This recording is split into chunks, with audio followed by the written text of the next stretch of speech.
Okay, welcome everyone. I'll call this meeting to order for the County Commission meeting for Wednesday, November 22nd. This time we'll do the Pledge of Allegiance, followed by a prayer by Chaplain Haley.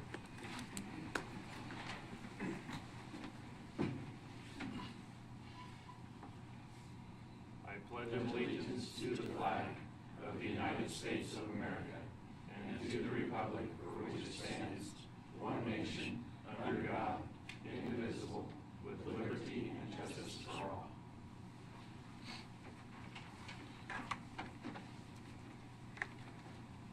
Good morning. Let us bow. Our gracious Heavenly Father, we come to you this morning with thanksgiving for the beautiful day you've given to us, for the opportunity we have, Lord, to live and serve in this great nation of ours as we approach Thanksgiving. We thank you, Lord, for the freedoms that we enjoy as a nation. We thank you, Lord, for providing those freedoms. We pray, dear God, that, Lord, you would continue, Lord, such freedoms. We thank you for those who serve us as we serve our community. Be with the commissioners, Lord. We pray for your grace and wisdom upon them. Thank you, Lord, for the many hours they spend helping our community to make the decisions they have to make, give them the wisdom that they need. Lord, we thank you for this great nation that we can gather as one. Lord, as my family came from Israel, Lord, and planted themselves here many years ago.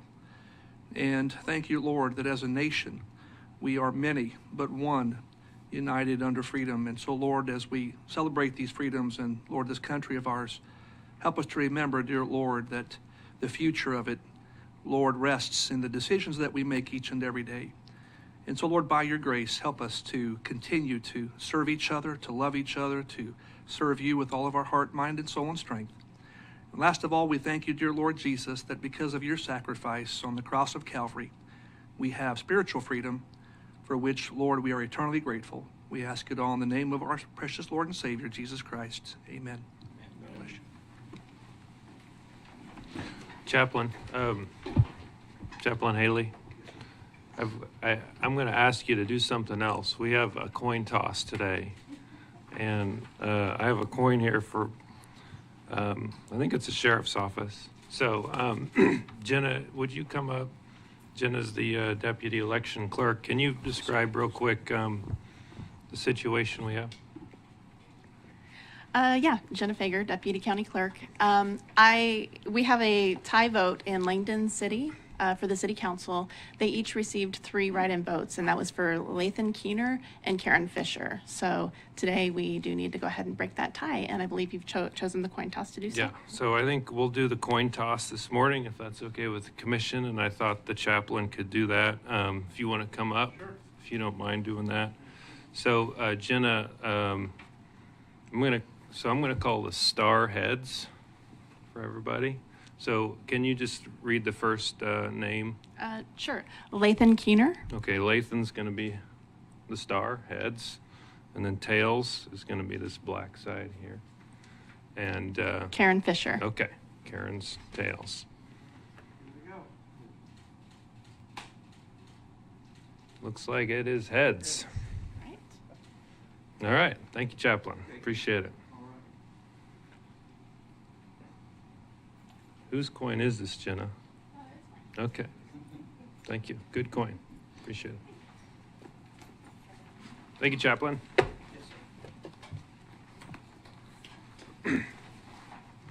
Okay. Broke the tie. I might point out you just got a pastor involved in gambling. Yeah, okay. That's right. Well, I originally during our canvas suggested we do rock, paper, scissors, but neither party were here, and I think half the commission said I couldn't do that anyways, so we decided a coin flip. So I don't have any other comments. Is there anyone here for public comment for items not on the agenda this morning? Hearing none, we'll move on to revisions. Does the commission have any revisions? Seeing none, staff's good. Okay. Consent agenda has 4 items.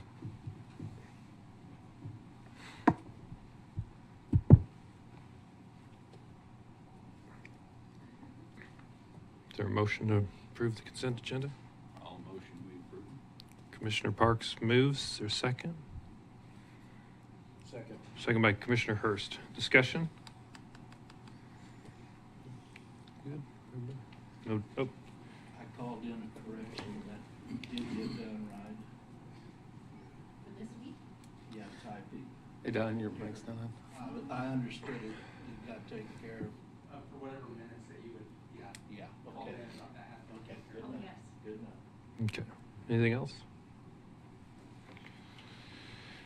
Hearing none, roll call, please.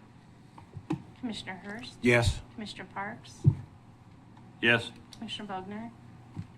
Yes. Commissioner Weitzel. Yes. Commissioner Friesen. Yes, motion passes 5-0. 7A is a resolution.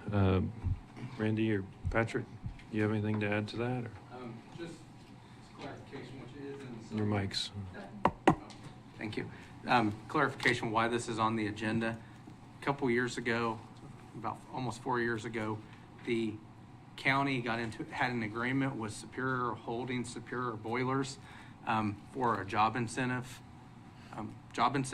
and the letter of intent that was sent to them to see if they agreed had a number of maximum jobs. Once they met the minimum criteria in the first year, following years had a maximum number of jobs that we would have budgeted for, that we would pay for. The contract we found as we were looking at this year's payment said that was a minimum, that they had to have the minimum, but it was meant to be the maximum. So we fixed the typo and kind of made changes. Patrick made a few changes to the agreement to make it easier to follow the intent of the agreement with Superior. Questions for Randy? Commissioner Weitzel? Yes, I really didn't understand what I was sent. I might asked about what exactly the incentive was. Can you go into that? Because I'm sure the people or the citizens would like to know what exactly what incentives we were providing. Yeah, let me. So this is the Reno County Economic Development Job Incentive Policy. And for employers that are going to expand or looking to expand the number of employees, they can qualify for this job incentive policy. And there's 3 different tiers of payments. For at least $15 per hour, they would get $500 per job. They have to have them for 4 quarters that we can document they were employed for 4 quarters, those new jobs. At $18 per hour, it's $1,000 per job. At $21 per hour, it's $1,500 per job. And to the very minimum for new jobs is 10 new jobs in that first year. And then we work with a company to, over a 3 to 4 year period, how many jobs up to 50. Once they hit 50, they can get a bonus. I think it's 20% more on the incentives. So it's really to attract new employers, but also the expansion of current employers in Reno County.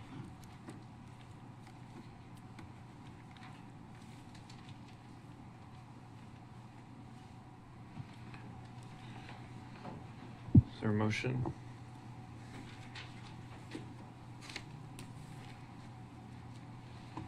I would move to approve the amended development agreement as presented by staff. Commissioner Hurst moves. Is there a second? I'll second by Commissioner Bogner. Discussion. Commissioner Weitzel? Yeah, so I'm not really in favor of doing this in general, but I did want to explain my vote. So I'm going to vote yes, just because this is a clarification of a previous agreement. But I think going forward, I think we really need to look at if this is something that we want to continue. Anything else? I may add, just as a help to John and the new commissioners, is that we looked at this way back when I was first on the commission, and we adjusted that a little bit to help a smaller company come in. We lowered the amount of down to, I believe it was 5, wasn't it, for a small company? There may be, in that policy, there may be Yeah. a minimum. I think And- there's a lot of different areas and they had to have insurance, health insurance. And I think it's just a drop in the bucket, but it shows intent of Reno County, and we set aside some funds every year for economic development.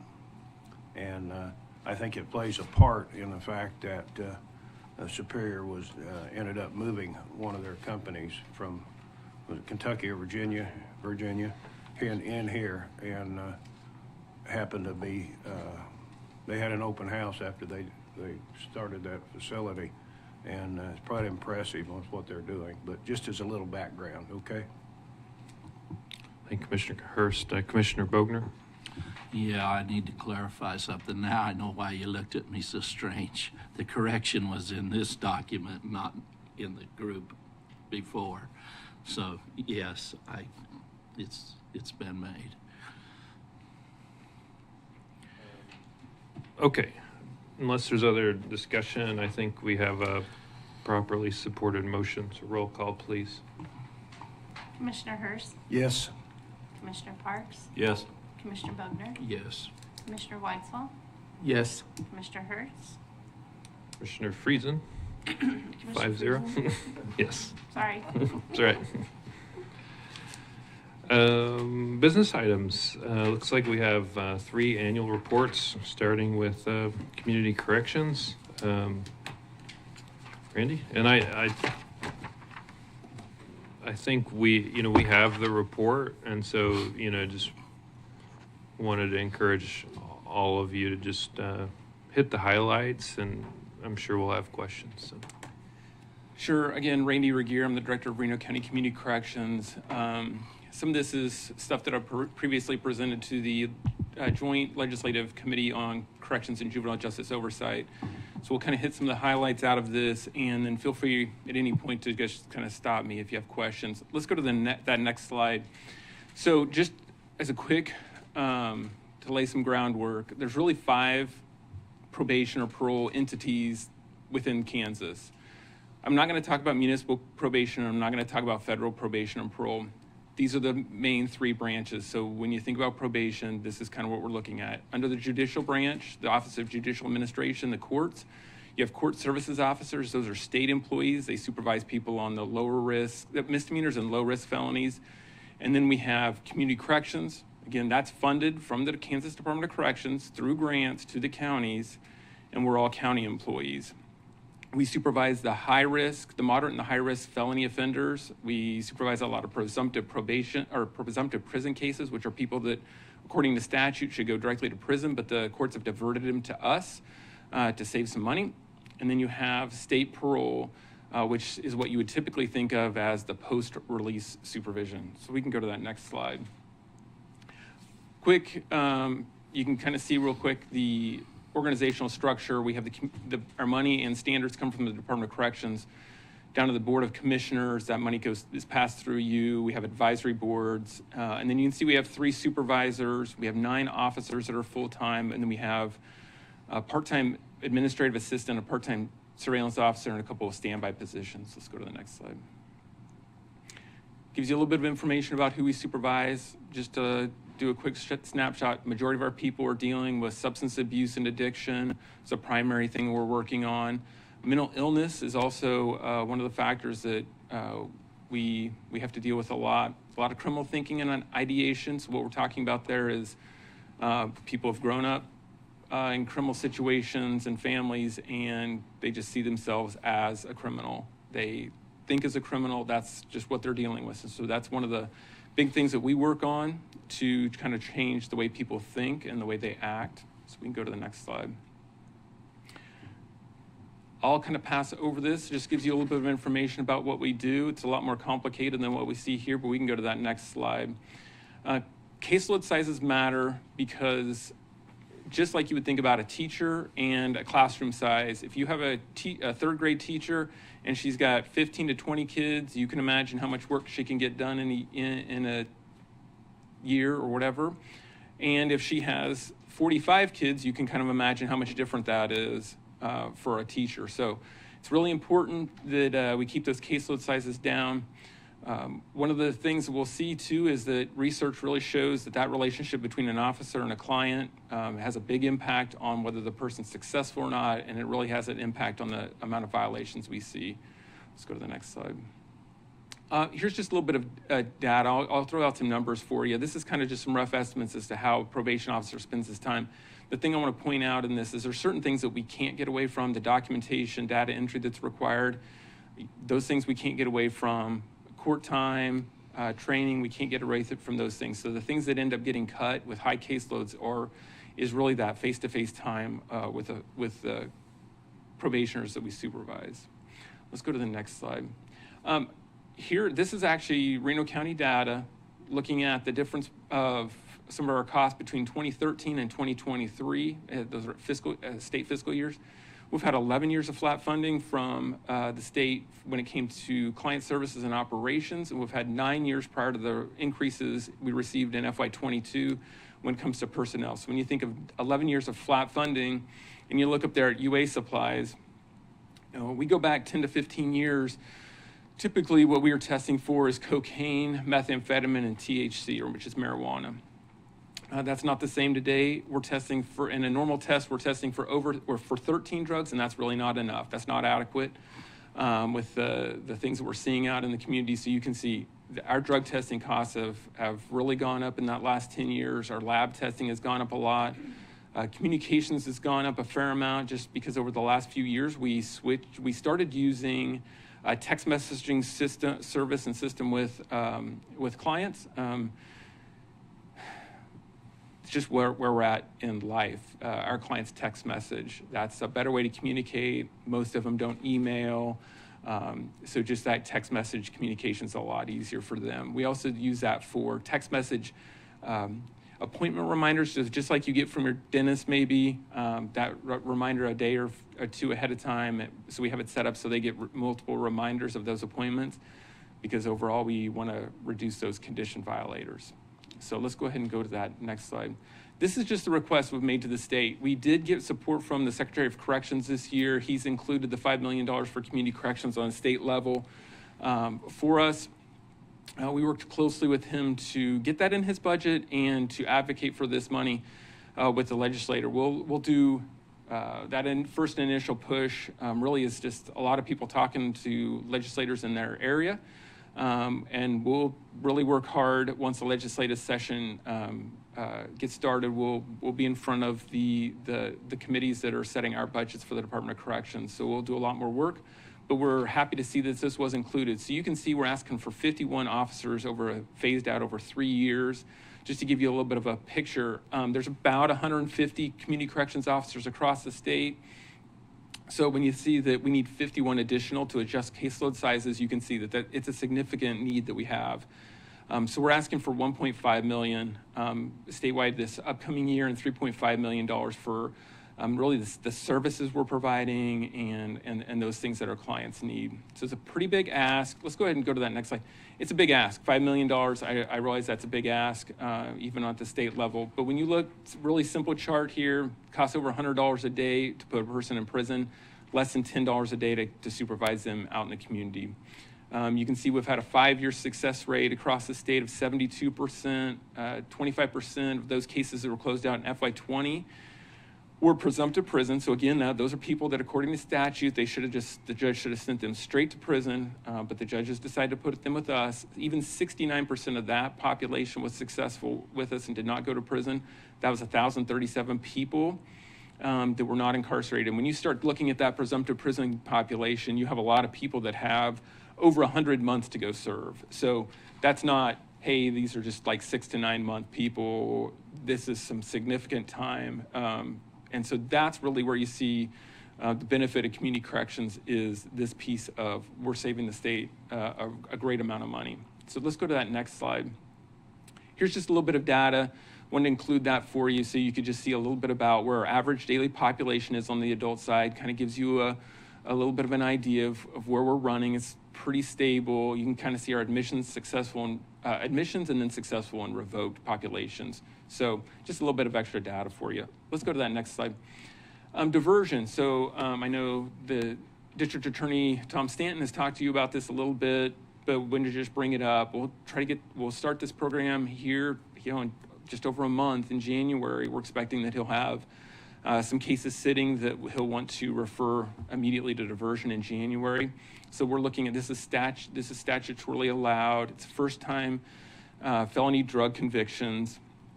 So you can have a somewhat significant criminal history, but if it's a first time felony drug possession case, that can be diverted to community corrections. It's going to look a lot like supervision under community corrections, but the benefit for the person is they can avoid a felony conviction if they successfully complete. We're going to provide them the supervision and services like we would a normal person on community corrections, but they do get that benefit. The only other time really, if you think about diversion, you're either looking at 5 years after you've gotten out of prison or after you've completed supervision, so it's a pretty large amount of time that you'd have to wait to get a diversion, or you have to successfully complete a specialty court to get a diversion or to get those expunged. So this is a benefit to some of the people that are able to complete that. Let's go to the next slide. I want to give you a little bit of information on our juvenile group as well. Our juvenile numbers are significantly lower than our adult numbers. Currently, we're sitting at 24 kids total that we're supervising. So you have 3 real different groups in juvenile supervision. You have intensive supervision. So these are the kids that are out in the community. They're assigned to our supervision by the courts. These are the higher risk kids.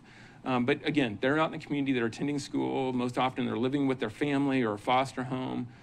So that's that group. You have the juvenile correctional facility kids. So these are the kids that the court has sent directly to the correctional facility based on their conviction. So our officers are still required to meet with them in person, to go up to Topeka and meet with them while they're doing that time in the facility.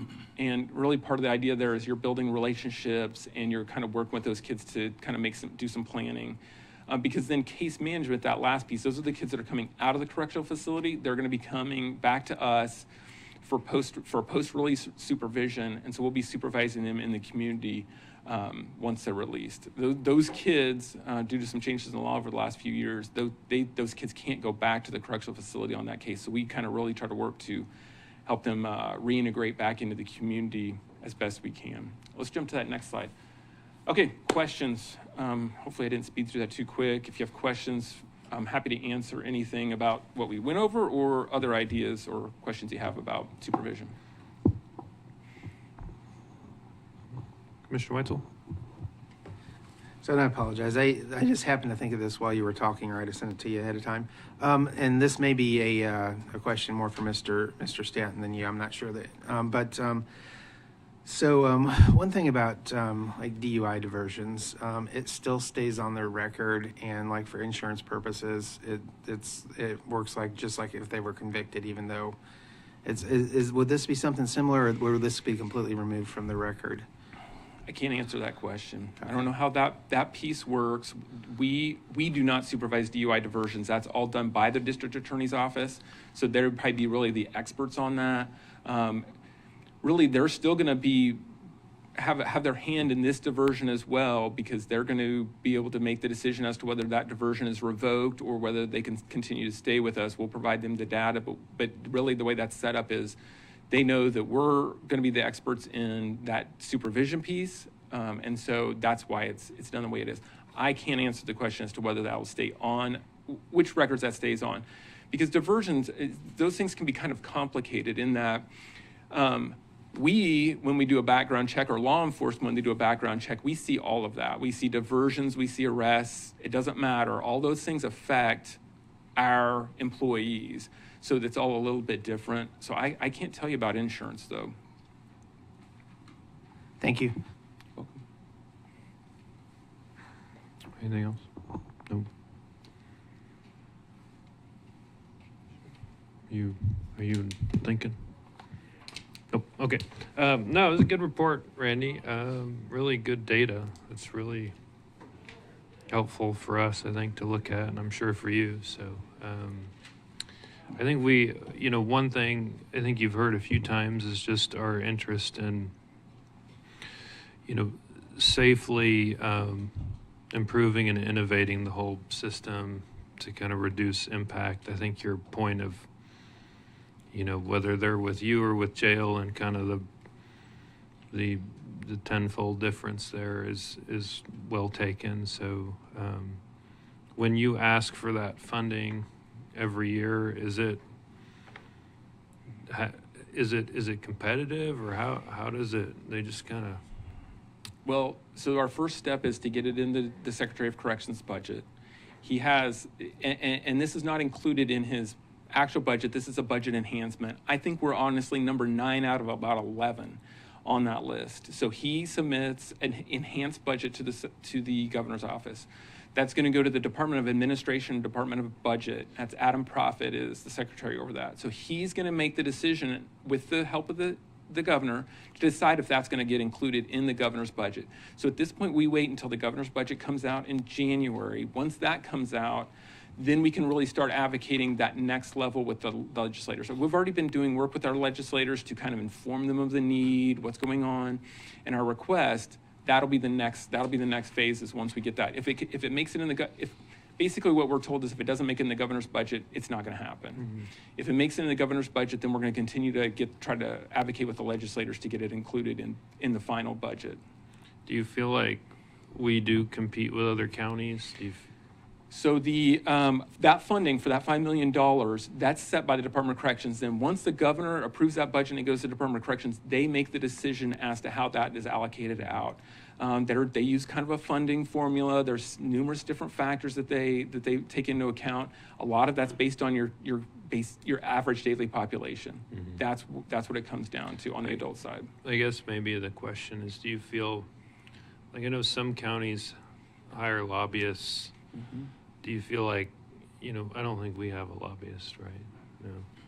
Does that ever, you feel like, some counties kind of get better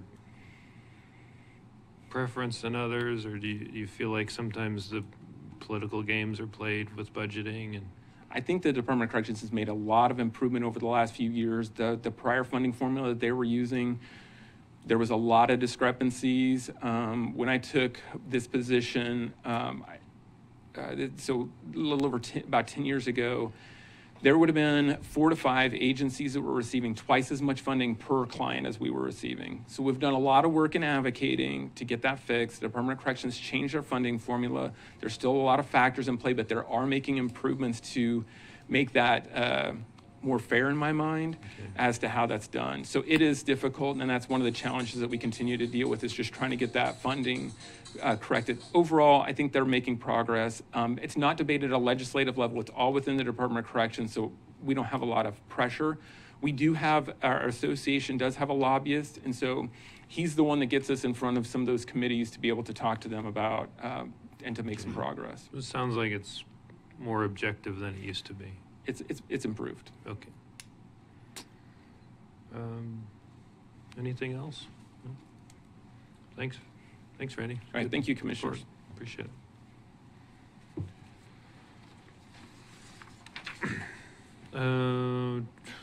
It's like Treasurer is next.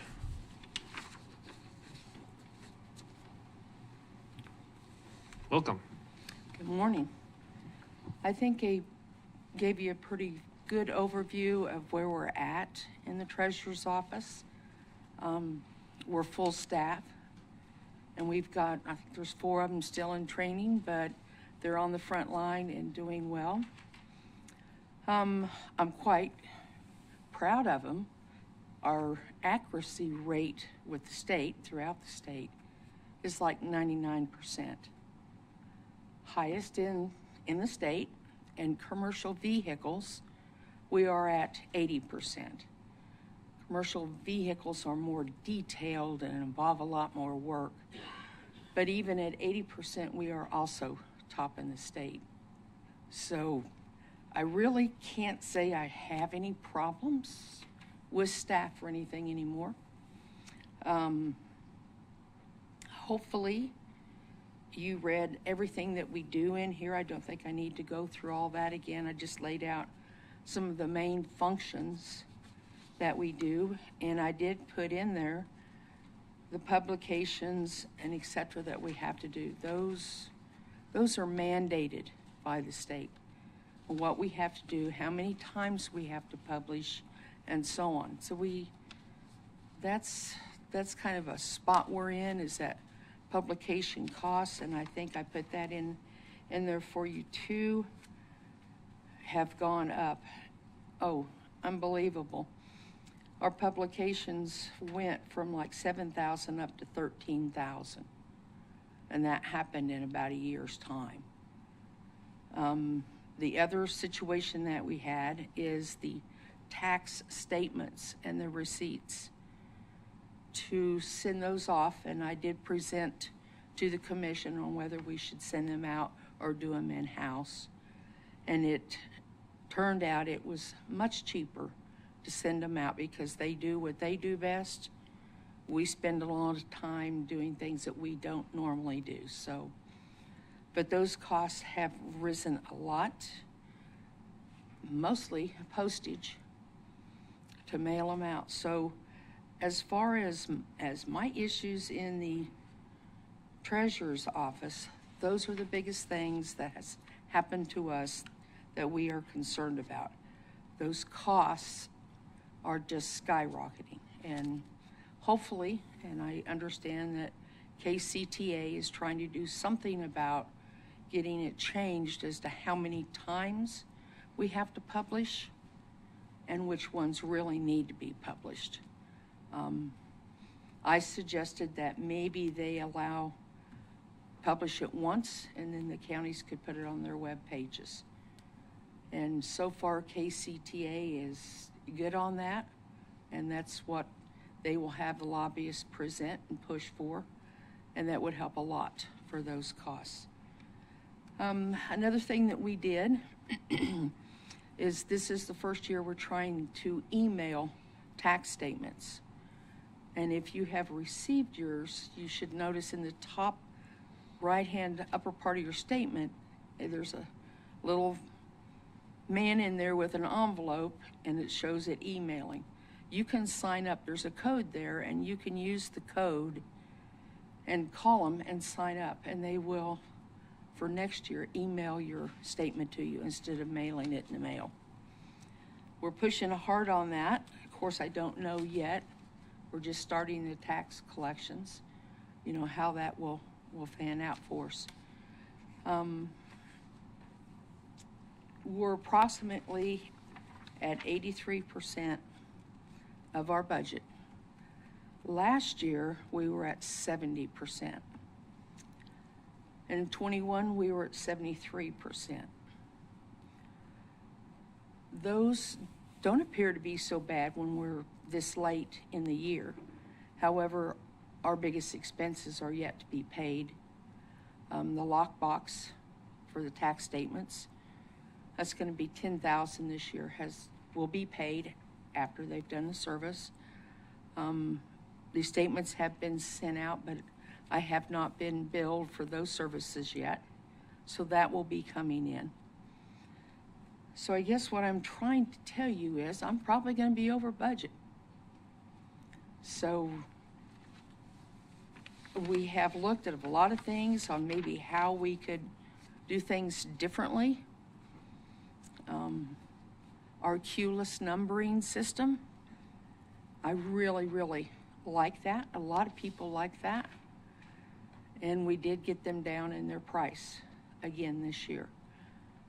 But I don't know, next year they're going to probably try again for another 10% added to their charges. But basically that's what I can tell you about what's happening in the treasurer's office. Are there any questions or?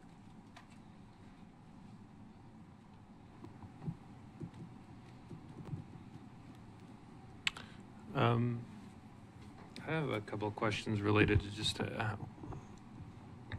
there's seems to be a lot of things you still have to kind of physically come and do, and I appreciate your point of, like, you know, we're trying to get statements to go out electronically, but I know commercial vehicles, for one, seems like a very complicated process where you have to come.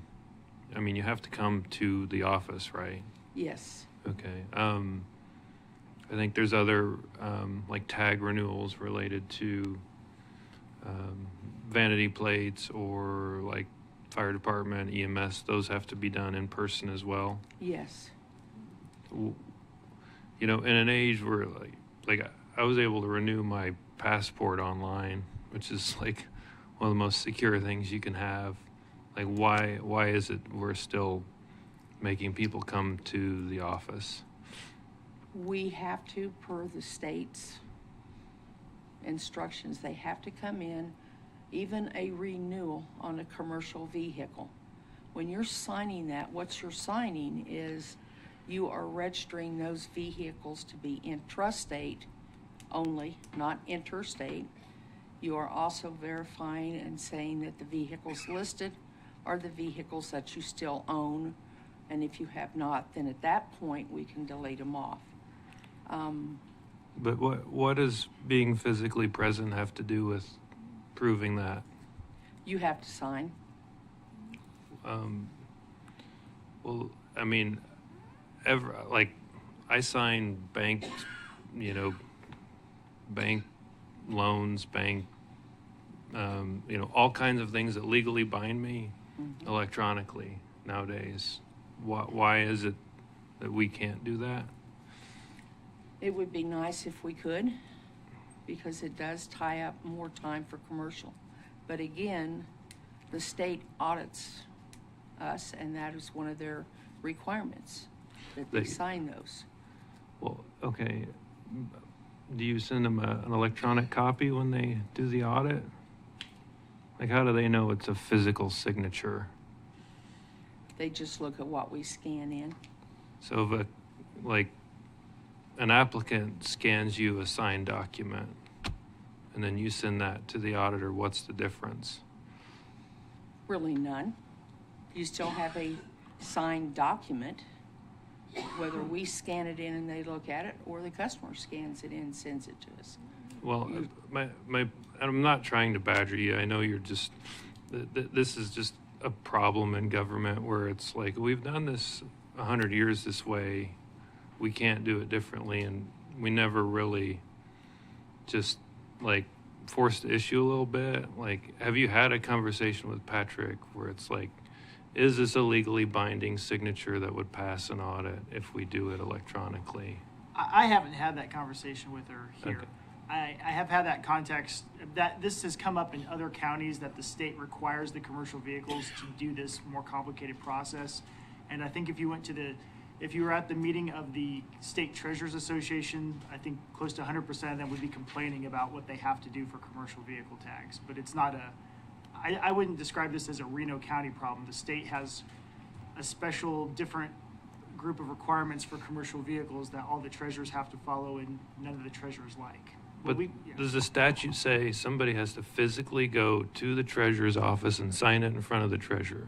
The Revenue Department regs that they're required to do, the Treasury Department, when it comes to vehicles, is, they collect taxes for Reno County, but they also are kind of the arms and legs for the state of Kansas in terms of registering them.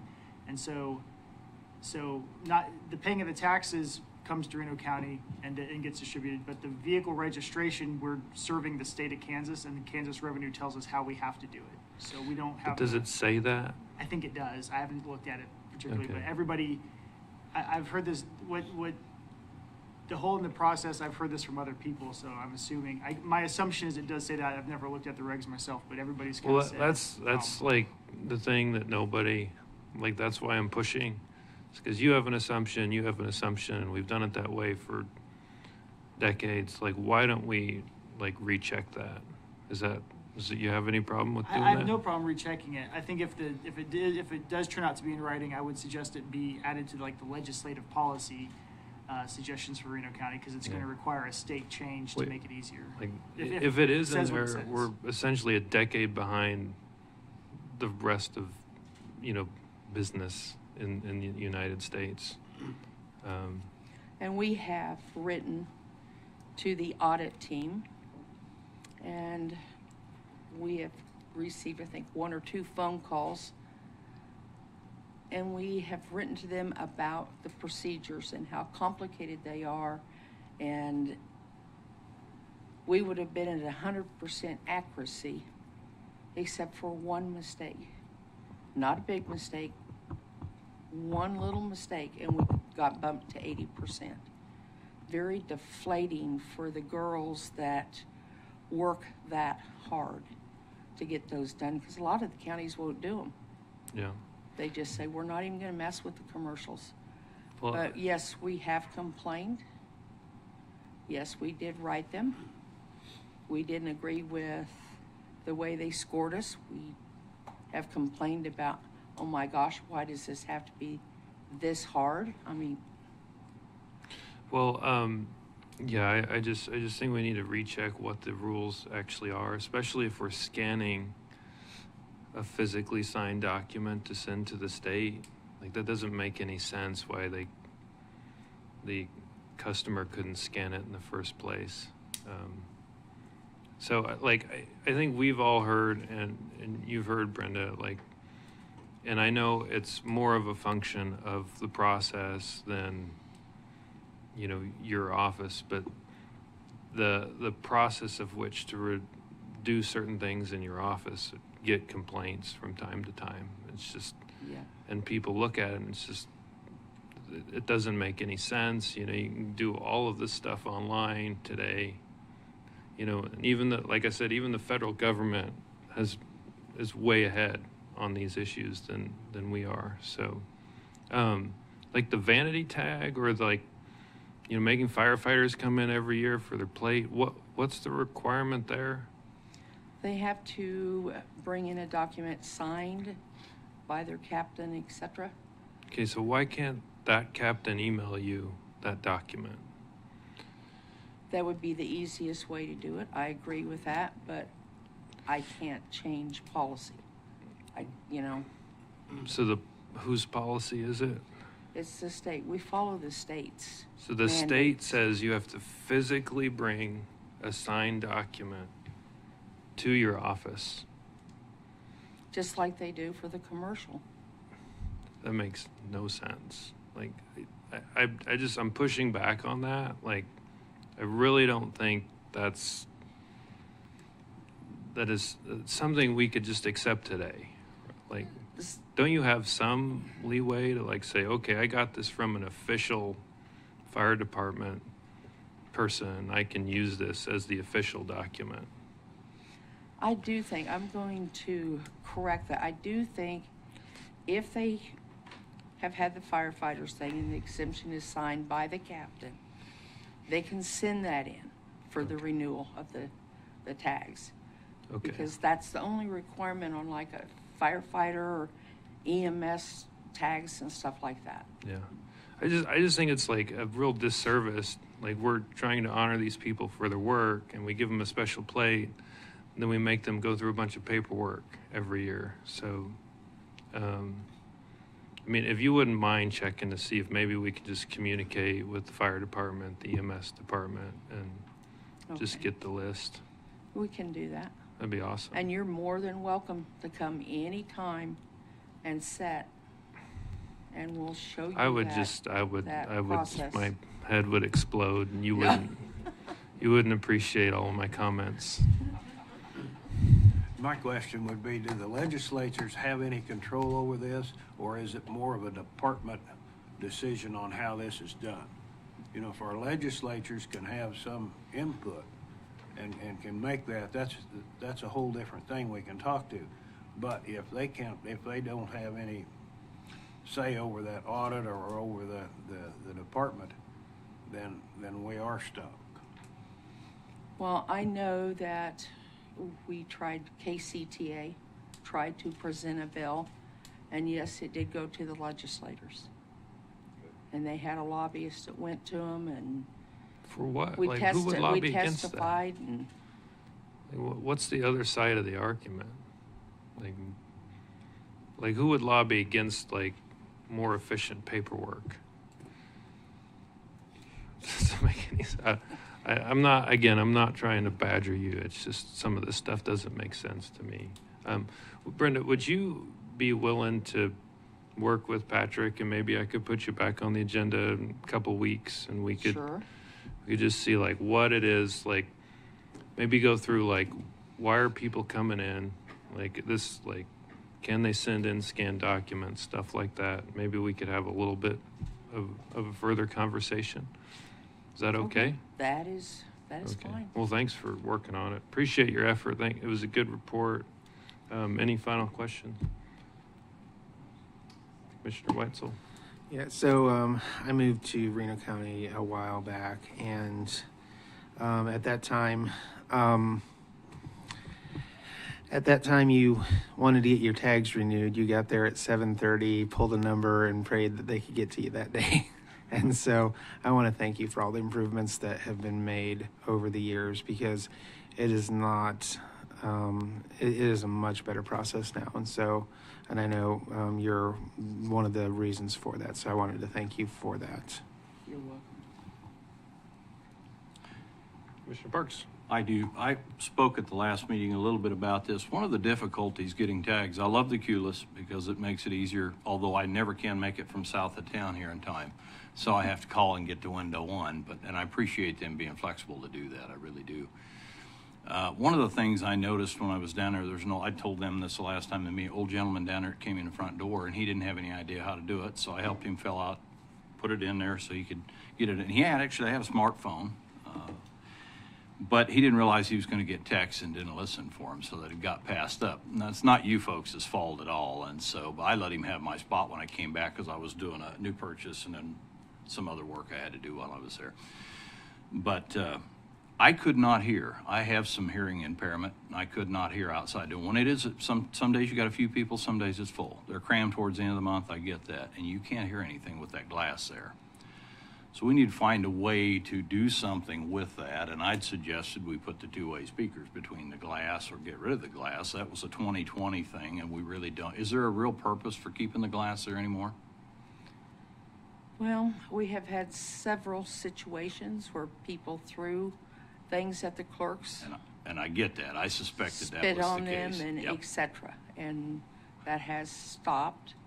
And I What don't, might really help would be if we turn up the volume on the TVs that are the monitors for that system, then the girls all sitting on that end of the line, they can't hear anything. yeah. So, Well, I mean, like even you go over to utilities over at the city, and they've got, in a lot of places you go, they have that speaker system too. I think that's something we ought to explore. Because I knew that I looked down and I seen 4 people with their ear down by the hole in the window trying to hear what was being said on the other side. And I think they're speaking up. They're not being terribly quiet on the other side, but I could not hear what she said half the time. I just knew what she was doing, so I didn't worry about it. But I think that's something we ought to look at. I think that's a good suggestion. The other thing that probably would look at is putting speakers out where the people are sitting in the chairs. Yeah. Because sometimes we overflow. They're down in front of the Register of Deeds, they're in front of the clerks. And those people get down, they can't hear, that number's being called. Yeah. And they'll sit there for a while, and pretty soon they'll come up and they'll ask, I've been here for a while. And we look up and they passed over them because they didn't hear the number to come up. Right. And when that happens, then we put them back in line and they're called next. Yeah, and I don't know whether that was something you started looking into, Randy. I'd ask about that at that meeting. I just brought that up because you weren't in that meeting, and I know it's a real problem for some people, so all right, that's it. Commissioner Bogner? Yeah, I had a patron that asked the same thing, and his thought was just get some speakers back there on that back wall somewhere. So it's coming at you from both ways.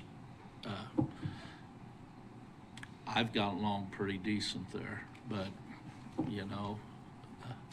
apparently people are asking and saying they're having problems, and like you just indicated, there is some problem, so I'd advocate for at least working on some kind of speaker system to alleviate that.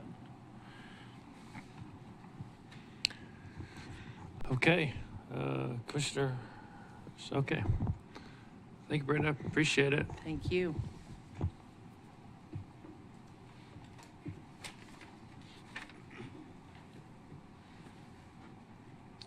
Human Resources is next. Helen. Good morning, Helen Foster, Human Resources Director.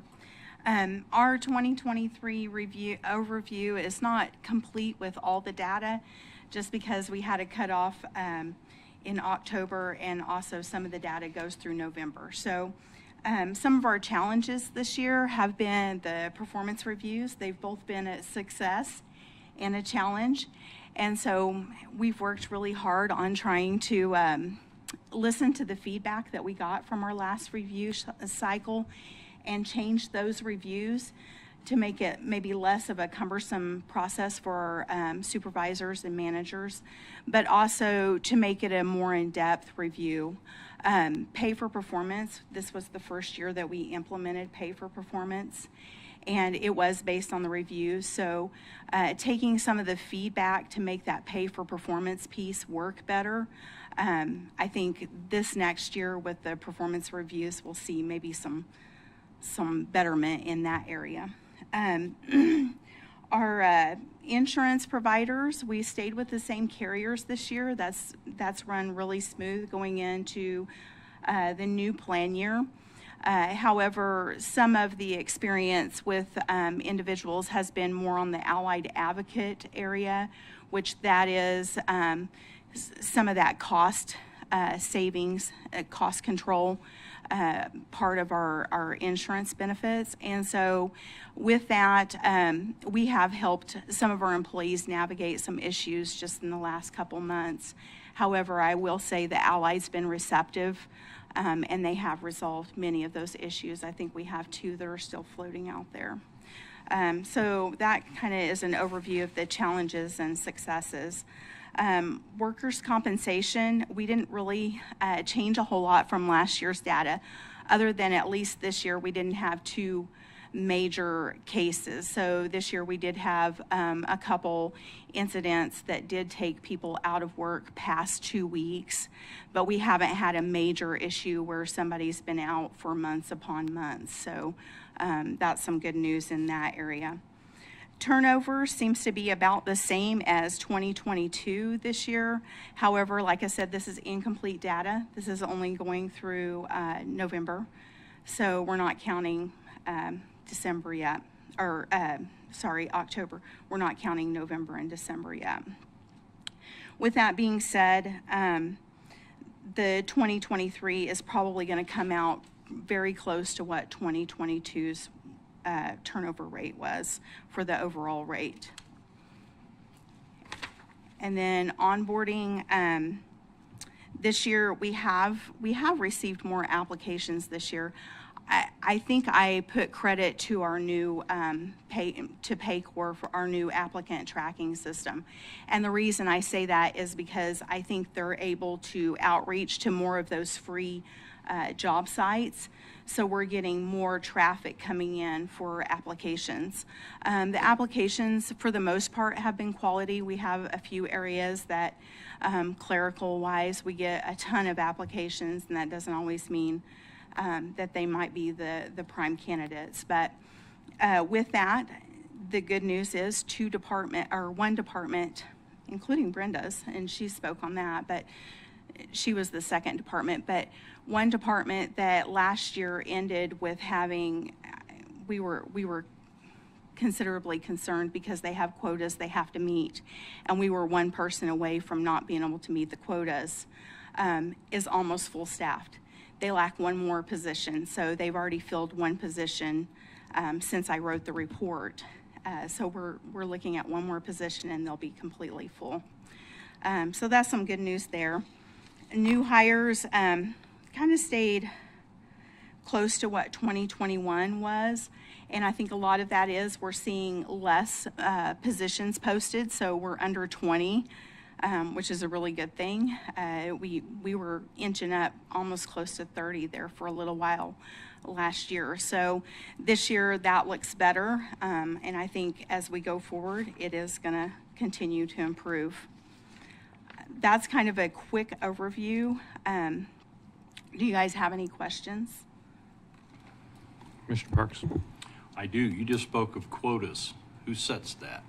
And what are you talking? Explain that so I know a little further about what you're talking about, quotas for hire. Is it just positions be filled, or is that mandated? And who mandates that? For the staff to juvenile ratio. That's what we're talking about. Okay, okay. I got you. So yeah, sorry. No, that's fine. That might have been the wrong word. No, that's We'll- fine. we'll I use just wanted ratio. clarification what that meant, so, yeah. I figured that's probably what it was, but I just want Yeah. to make sure it wasn't normal employees and who set their quotas, so. I apologize. No problem, thank you. While I have a little time here with you guys, I would like to announce that the holiday dinner that you guys so graciously do for the employees is going to be on the 13th from 11:30 to 1. That's kind of backed up against your meeting. However, when I scheduled it, that was when you still had the Tuesday meeting. So hopefully you guys can make it over for the dinner. And then as you requested for last year, that you wanted to make sure that we were reaching out to those departments that have the 24-hour services that possibly can't make it to the holiday dinner. And we will be fixing to-go containers at the end of that dinner to deliver to those areas. Service awards are going to be on December 19th from 2 to 3:30. You'll get a formal invitation probably in the next few days. It'll be left in your box. But that'll be down here in the Veterans Room on the 19th. So any questions on either of those? Oh, and the holiday dinner is out at RCAT. So this is our first year to visit RCAT. Super excited. Okay, Very good. Thank you, Ellen. thank you. Oh, Commissioner Weitzel has late coming question. So, forgot what it was. All right, well, never mind. Apparently it wasn't that Sorry. important. Thank Thank you you. very much. I had a break in here scheduled. Do we want to do one more item, or we want to take a break now? Okay, that's all right? Yeah, okay. So we're on to discussion items. Item 9A is Reno County insurance coverage. Yeah, he's here. He's behind the pillar. Do you want to? Yeah. I'm hiding. Randy, do you want to start us off here? Introduce Bob? Okay, this is Bob Fee with Fee Insurance. And the county's, basically the insurance coverage for liability property is covered with Fee Insurance.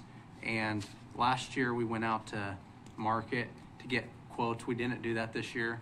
I think Bob may have done a little bit of work, but Bob's here to kind of explain the process for the insurance. This is a January 1, 2024 policy. So, Bob. Thank you, Randy, and thank you, Commissioners. Bob Fee, Fee Insurance Group. It has been our privilege to work with Reno County for about a dozen years now on the property and the casualty piece of the insurance program.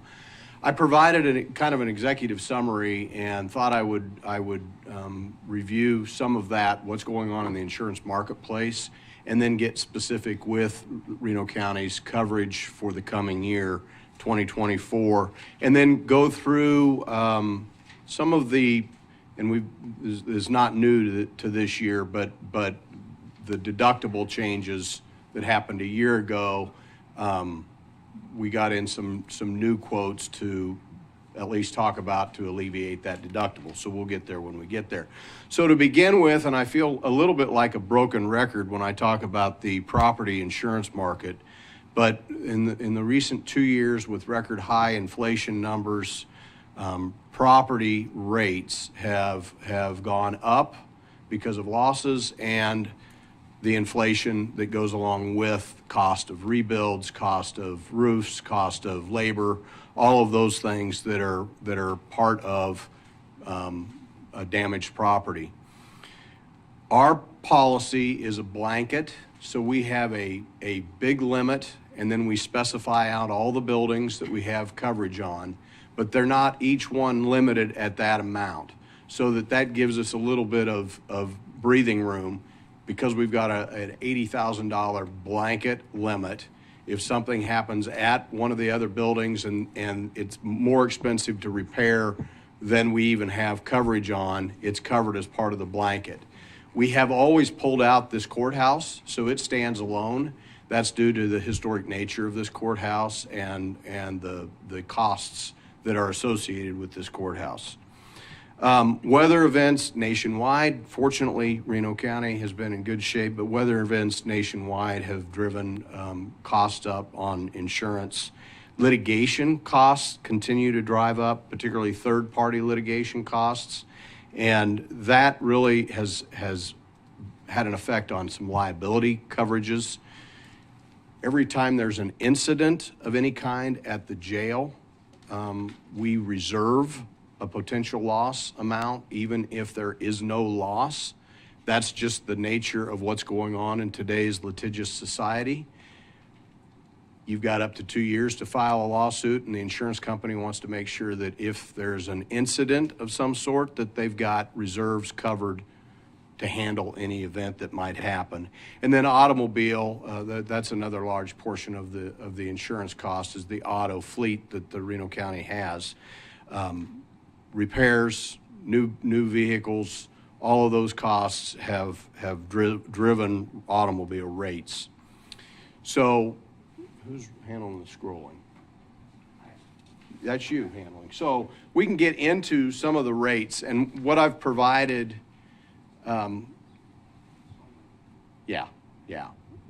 what's provided here is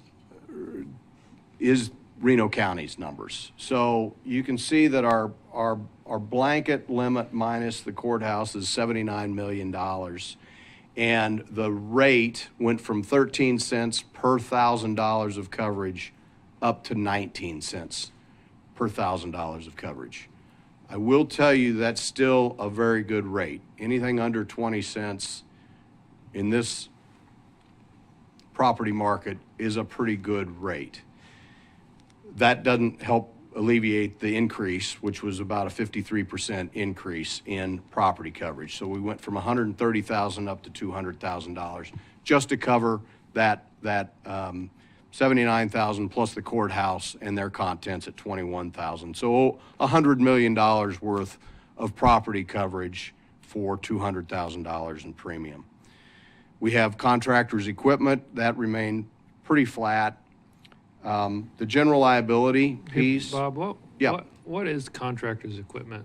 Like, oh, that's all the equipment that Ron's crew has when they're working on roads. Yeah. It's mobile equipment. okay, so it's in, like, I was thinking contractors like third party. This is this is contract equipment owned by Reno County. Okay. So this is your equipment. It includes tools, all types of coverage for multiple buildings that you have that includes equipment and tools and so forth.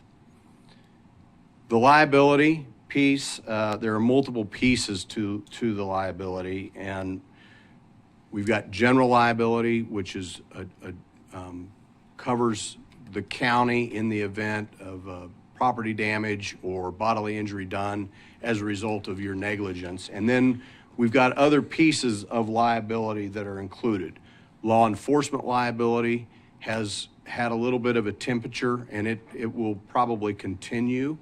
We know what goes on with law enforcement. Any wrong move, and there's a potential for a lawsuit, and that's really what we're covering. So we're protecting against those lawsuits. There's also public entity management liability, and and that includes employment practices. This is covering you all and all elected officials in the county against acts that they are alleged to have committed that might have caused bodily injury or property damage or just any allegation of damage done to somebody else. So that political risk is another temperature in our country right now. It just is, because people have a tendency to sue before they want to just have a discussion with somebody. So that's what we're seeing. Not a huge increase, but the liability lines did take an increase. They're up 15% overall. Our business auto, and I did talk about a little bit, it's primarily physical damage and the cost of new vehicles, which is driving rate in auto policies, but that is up 10%. So the total package policy premium overall has a 22% increase over last year. We did have a little bit of a change in building values. It was very small. I think it was 6%. That is something, they did that, Travelers set that limit. It is something that is a little bit low compared to where inflation is, but we supply them with a statement of values, and they go through that on a building by building, and these are the numbers that they felt comfortable with. It is on a full replacement cost basis, so I feel good about the coverage that you have. The next piece in there is the crime and cyber, and we've had crime forever. We added cyber about 5 or 6 years ago, and that just has expanded what's the coverage that you have and the need in the cyberspace. So there's all types of potential events that could occur that could shut down the systems at the county, that could hold ransom over the county to get your systems back. Yes? And that was my question. Are these concurrent? They could all be claimed under cyber on one attack, or are we looking at $1 million only per incident? Well, you're looking, and it depends on the event. It's $1 million per event, and there could be multiple things within that event. So the aggregate. There has been some counties that got held under a cyber attack, their total accounts. And that would far exceed that if you didn't retrieve and fix that problem. That's correct. That's correct. And we can buy up, but we're limited as to how much we can buy up. So that aggregate, that 3 million or 1 million, we can probably get it up to 3 million without much problem. Anything above that is very difficult to get, and we're going through the excess and surplus lines market to obtain it for that very reason. Yeah. Well, I think they do a good job here, but it could happen. It absolutely could. Yeah. And that just, we've had too much experience with cyber lately, but I will say that the insurance companies have gotten extremely good at immediate protections. So in the event of something happening, as soon as we know, the sooner we know, the better we will be, because they have forensics teams of lawyers who know exactly how to handle these events. And in some cases, they'll even know who the actor is, and they'll know if it's a good actor or a bad actor, for example, on a ransomware event, which is really interesting because they'll know who to deal with and who not to deal with based upon IP addresses and things that are far beyond what I know how they figure that out. I do want to go backwards, though, on property and discuss deductible, because last year, Travelers put in a 2% wind and hail deductible with a $100,000 minimum per occurrence. So we have gone out to the marketplace, and I just got numbers in today for a deductible buy-down policy. And this gets complicated, but let's just assume we have a hail event that hits 4 buildings, 3 buildings. It hits all of the buildings, but it hits, some of the highest valued buildings. The jail is valued at $26 million, okay? So 2% of that building would be our deductible. 2% of the $27 million basically in coverage. That's the deductible, and it has exceeded the $100,000 minimum, so that is the deductible Travelers would apply. We have been able to go out to the market, and it's really through Lloyd's of London, to get that bought down to 2% per occurrence with a $200,000, or that 2%, I'm sorry, goes from 2% down to a $200,000 maximum deductible.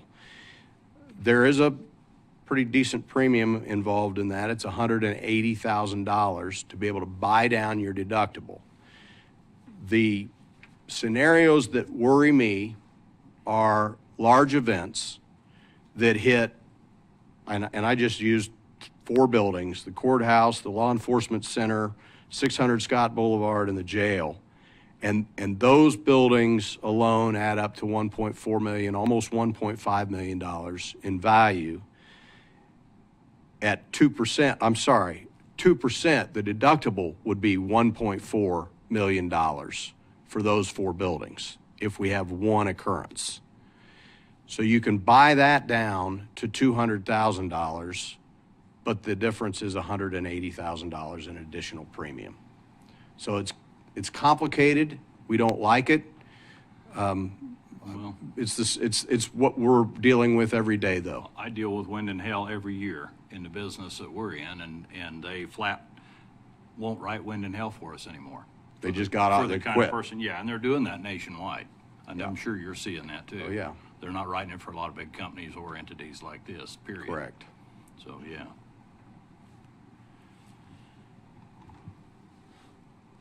Questions? Concerns? Commissioner Weitzel? Yeah, so when I was looking at this, the liability concerned me a little bit that, it was only $1 million or $2 million aggregate. Do you think that's enough liability with what the county has, the exposure we have? Because I was thinking that we probably needed quite a bit more. You're asking a salesperson that question. Well, and I'm also an insurance agent, so yeah. Do I think it's enough? No. There is the statute in Kansas that the tort action law that limits anything in the state to $500,000. So you've got protection there.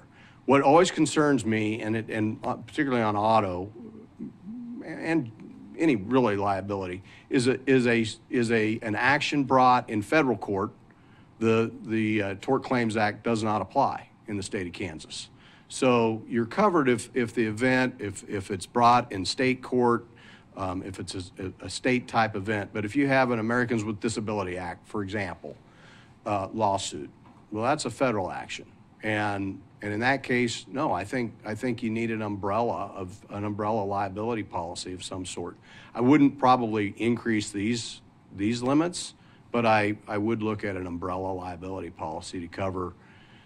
We would want it to cover it, and it may exclude some of the things. It would certainly include general liability. It would include automobile liability. We'd have to see if it would include some of the management liability pieces, which would be public entity, public officials, and law enforcement. Those are kind of specific, and umbrella doesn't always like to cover those. Yeah, could you put something together like that? I mean, would that be? Sure. Okay. Yeah. So, and then. How much do you think? Couple million? Yeah, I mean, I was thinking 2 to 5? At least 10. I mean. 10? Yeah, that was kind of my initial thought. Okay. But, If you were to quote that, could you probably possibly quote 2 different limits, and Yes. so they could see the difference in premium for those Yes. regions, and that help them make yeah, it. because I know generally speaking anyway, clubs are not that expensive as in compared to like raising all the liability limits. I don't know if government entities are any different, but. Commercial entities are a little bit, it's a little bit more difficult. One of the drivers of our rate right now is the reinsurance marketplace. So they're the companies that insure insurance companies, and their willingness to take risk has dried up a little bit. So sometimes you say, can you get me a $10 million umbrella? And they'll say, we can get it in 3 different pieces. So they're having to go out to 3 different carriers to be able to get to those limits. So that's not always cost advantageous to you, but let me see what we can get with Travelers. I would prefer it all be with one carrier. Right. And then I had talked to Gail in your office, and I didn't follow up, so it's completely on me. But so we're building a shooting range out at the sheriff's or out at the at the landfill. And the question I had is, if we were to make this available to the public, would our insurance cover it? And so I was hoping maybe you could check into that for me to see what, I mean, it'd be specified days, I'm sure there'd be conditions and stuff, but, I figured if the taxpayers are paying for it, then, would our insurance cover it if we made something like that available for the public to use? You're in insurance. Everything's available for a cost. Right. It would not be covered under this policy currently. Okay. When we had the shared shooting range with the police office, we had coverage. Both of us shared the coverage on the city's policy and the county's policy. When the city took that over, we actually peeled that off of this, but we could add that back in and cover. Now, when you're talking about cover for the public, that could become troublesome, but we can look into that. I just didn't know what Yeah. the specification. I'm sure there'd be limits and specifications, but I'm just curious as to what we could do for people, and if it's even an option would be cost effective. If you're not charging for the use of that facility, it might become cost prohibitive to offer that. Okay, and it may be something we have to charge for, and it was just an idea. Yeah. Since the public's paying for it, Right. I'd like for them to be able to use it if we could figure something out. That would be a specialty type of insurance. We would have to go outside of this coverage and buy a separate policy for that range to cover the public while they're using it. Okay. It can be done, but it would not be covered under this policy. Okay. All right. Thank you. Mm-hmm. Other question? Are we, what do you need, Randy, to? Well, when we put this on as, discussion item, you still can take action because we're in the meeting. We didn't have the final numbers from travelers. Right. They were Bob's estimates. I think came we now pretty have, close. You were close. So even in front of you, this is the updated that we got this week from Bob. So I don't know, are we about ready for a policy? Or are you going to bring back a contract at maybe another meeting that we could put on consent? These are the rates. I will absolutely come up with a quote for the umbrella coverage, though, and I can get those to you and bring them back if you want, or you can take action. It's totally up to you all. So you could take action to approve moving forward with travelers at these rates and, authorize the chair or me to sign any agreement, or wait till we have the umbrellas, the other options that Commissioner Weitzel mentioned, and we'll put it hopefully on the 13th of December meeting, put it in consent. Well, and we could go back and vote on that later, couldn't we? Yeah, that could be added later, yeah. Yeah. So If you want to approve this today, that'd actually be helpful. Yeah, so I'll move to approve the insurance. Travelers. Yeah, with travelers as submitted in the agenda. Commissioner Weitzel moves. Is there a second? Yep, I'll Second second by that. Commissioner Parks. Any other discussion? Hearing none, roll call, please. Commissioner Hurst, Yes. Commissioner Parks, Yes. Commissioner Bogner, Yes. Commissioner Weitzel, Yes. Commissioner Friesen. Yes, motion passes 5-0. Thank you all. We appreciate working with you, and our phone's always open, so call if you've got any questions. Thanks. Thank you. I think at this time, we'll take a 5-minute break and come back at, let's call it 10:30.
I mean,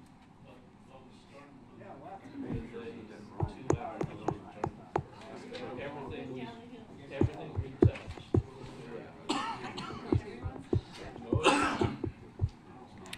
Okay, we'll reconvene here. Item 9B is services provided by Reno County Public Health. This was an item that was requested by the commission mid-year, and we got this back on the agenda. So I don't know, Randy, if you have anything to start here. As you mentioned, the commission had requested kind of a summary of services provided by the health department and if there's any overlap with other entities in the community. So Carla and her staff put together information that's in the packet and are here today to answer any questions about that, or maybe Carla wants to give a quick overview Yes, please. of this. Yes, please. Carla Nichols, Director of Public Health. Good morning, Commissioners. As part of this presentation, you received a spreadsheet labeled RCHD services, noting the services that we provide, what area provides the service, who else in the community provides this service, why we provide this service, how the service is funded, and how the service ties back to the community health assessment. In public health, our focus is prevention and education. What we do well includes our Women, Infant, and Children's program, which is our WIC program, disease investigation, health education, including substance misuse, and clinical services. You were also provided a spreadsheet labeled RCHD Reduction of Services Timeline 2021 through 2024. As shown on the spreadsheet, we have and will reduce staff, contracts, grants, and services for a total reduction of $342,950 on an annual basis. With the concept of constant cost process improvement in mind, we will continue to monitor our staff, contracts, and grants and services for possible future reductions. As a reminder, local health departments protect and improve community well-being by preventing disease, illness and injury, and impacting social, economic, and environmental factors fundamental to excellent health. In the past, you questioned the vaccines that we provide. Section 1928 of the Social Security Act is where the Vaccines for Children's program was created. This ensures all children have the availability to be vaccinated regardless of their ability to pay. According to these program guidelines, all VFC provider locations must offer and make available all ACIP recommended vaccines. Public health is one of the greatest things in which a government can invest. Early prevention, which is relatively inexpensive, can prevent dire and expensive healthcare problems later in life.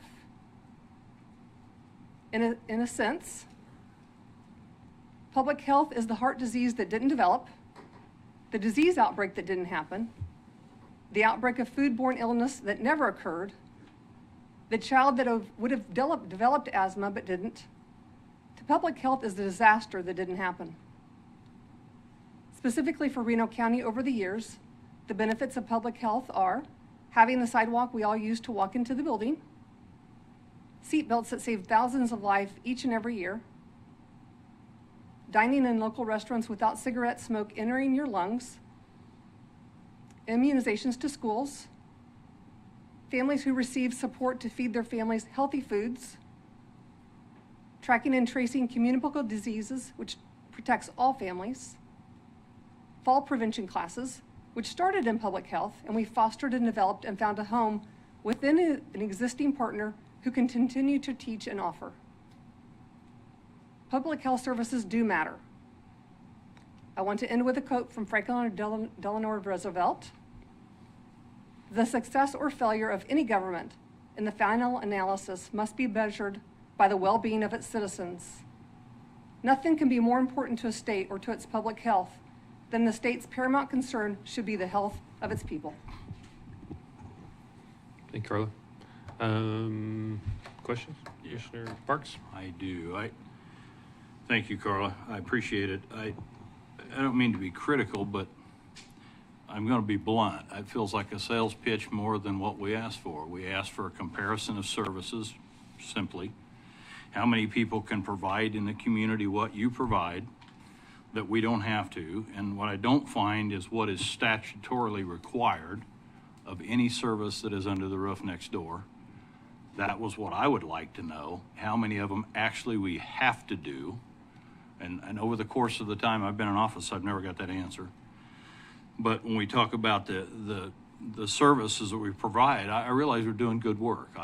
I'll admit that to you. But I think that also there's entities in town, multiple avenues by which there's programs they have that they can provide, for instance, children's immunizations, whether we continue to do them or not, and other immunizations that we probably shouldn't provide.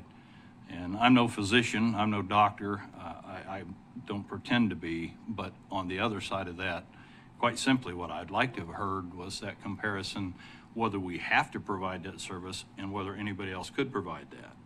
I have had some feedback because we provide certain services that it actually dampers them getting grants to provide the same free services that you provide.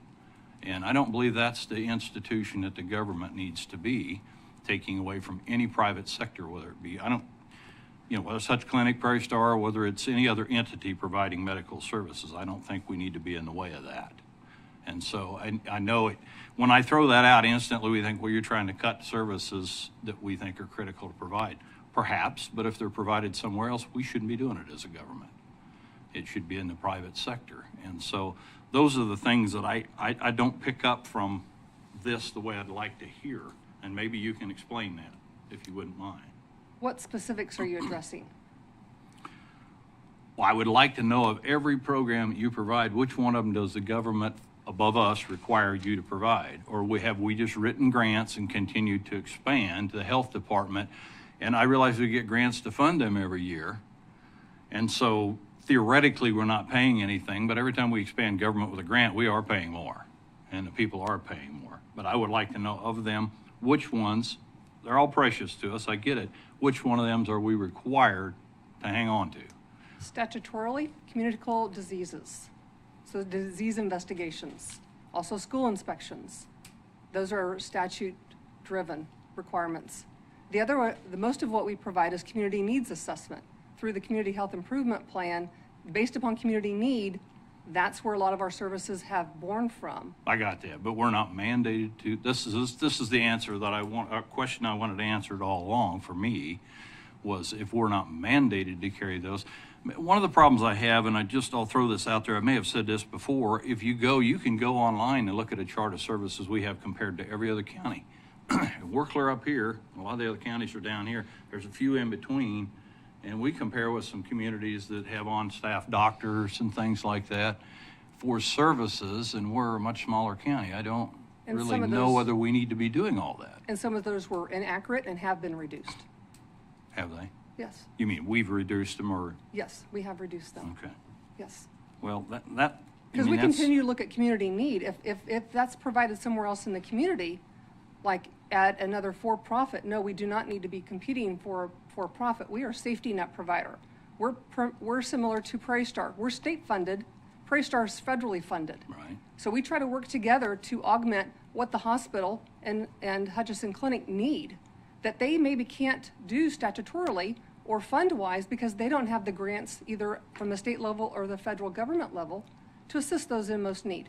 Okay. That's where we come in and Prairie Star comes in, is that federal and state partnership. But if we're providing that in the community, a lot of times grants are driven by numbers. Would it be fair to say if we're providing the majority of that and somebody else wouldn't have a fair shot at having a grant to have that? No, because where that was actually driven was from the community need on, we're not able to provide this, can you please provide this? And then it's a constant, part of that community health assessment is this a need that we need to continue? Is that need in the community? Can be provided somewhere else?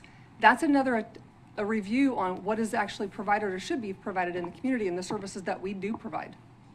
And who drives that need? The community. Based upon the Where does community, that the feedback citizens, come from your constituents actually drive that data to tell us what is needed in the community. I understand that, but I mean, we could go on endlessly as government. I'm I'm going to shut up here in just a minute. We could go on endlessly in government and provide the needs for everybody, which is where we're headed in this country if we don't cut back somewhere. And so at some point, we can't meet every need. Agree, And we should try. agree, agree. There's always been that in society. And so otherwise we continue to inflate government and inflate service and inflate costs. And so- all of these services that we provide are not to the entire Reno County citizens. It is to those most at need. It is typically those that are uninsured, medically uninsured, or on Medicaid. That's our focus. There may be people out there that have the same services, but they're not provided at the health department because maybe they have private insurance and they're going to Hutch Clinic. They're going to another understand provider that. in town.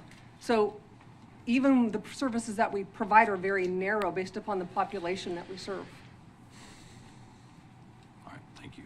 Well, I mean, a couple of things in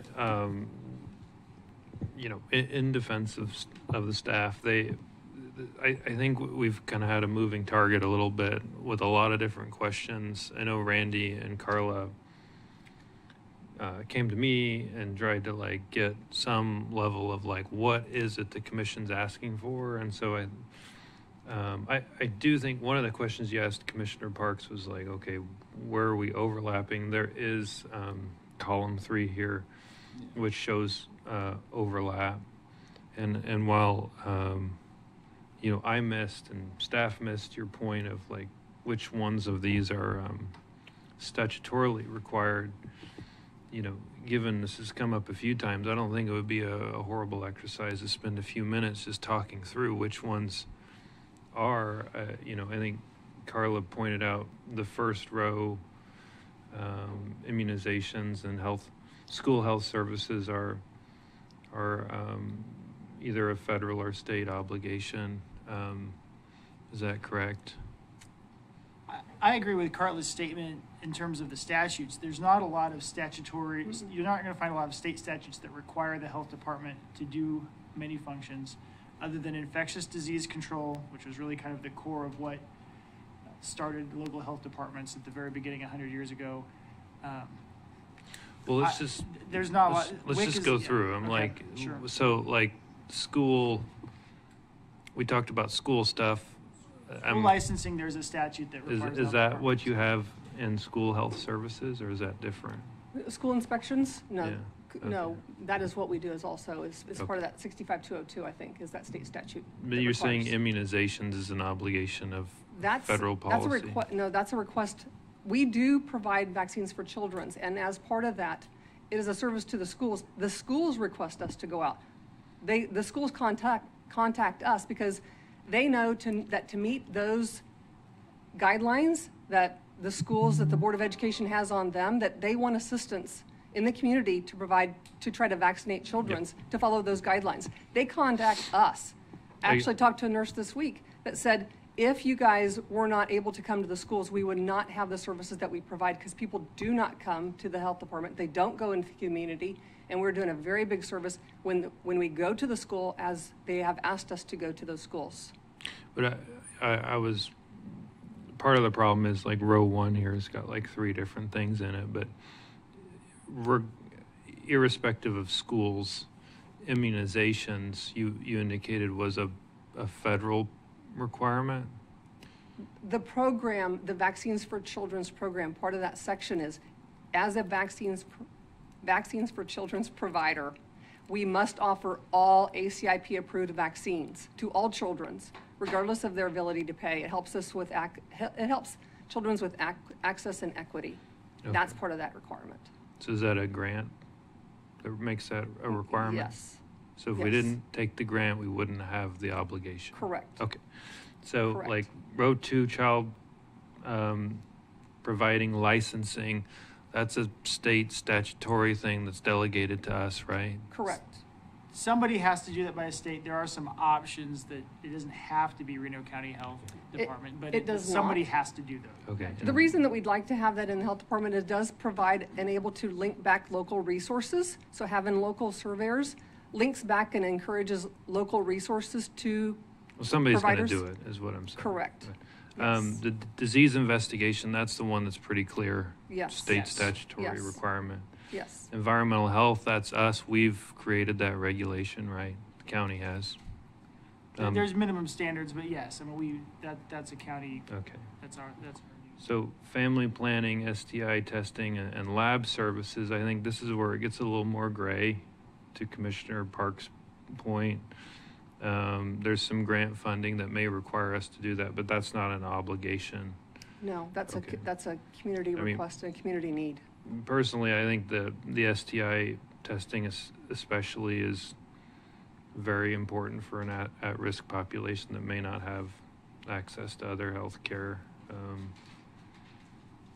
So health education, substance abuse, opioid abuse, again, that's grant funded, may not be statutorily driven, but it's I think a priority for the health department.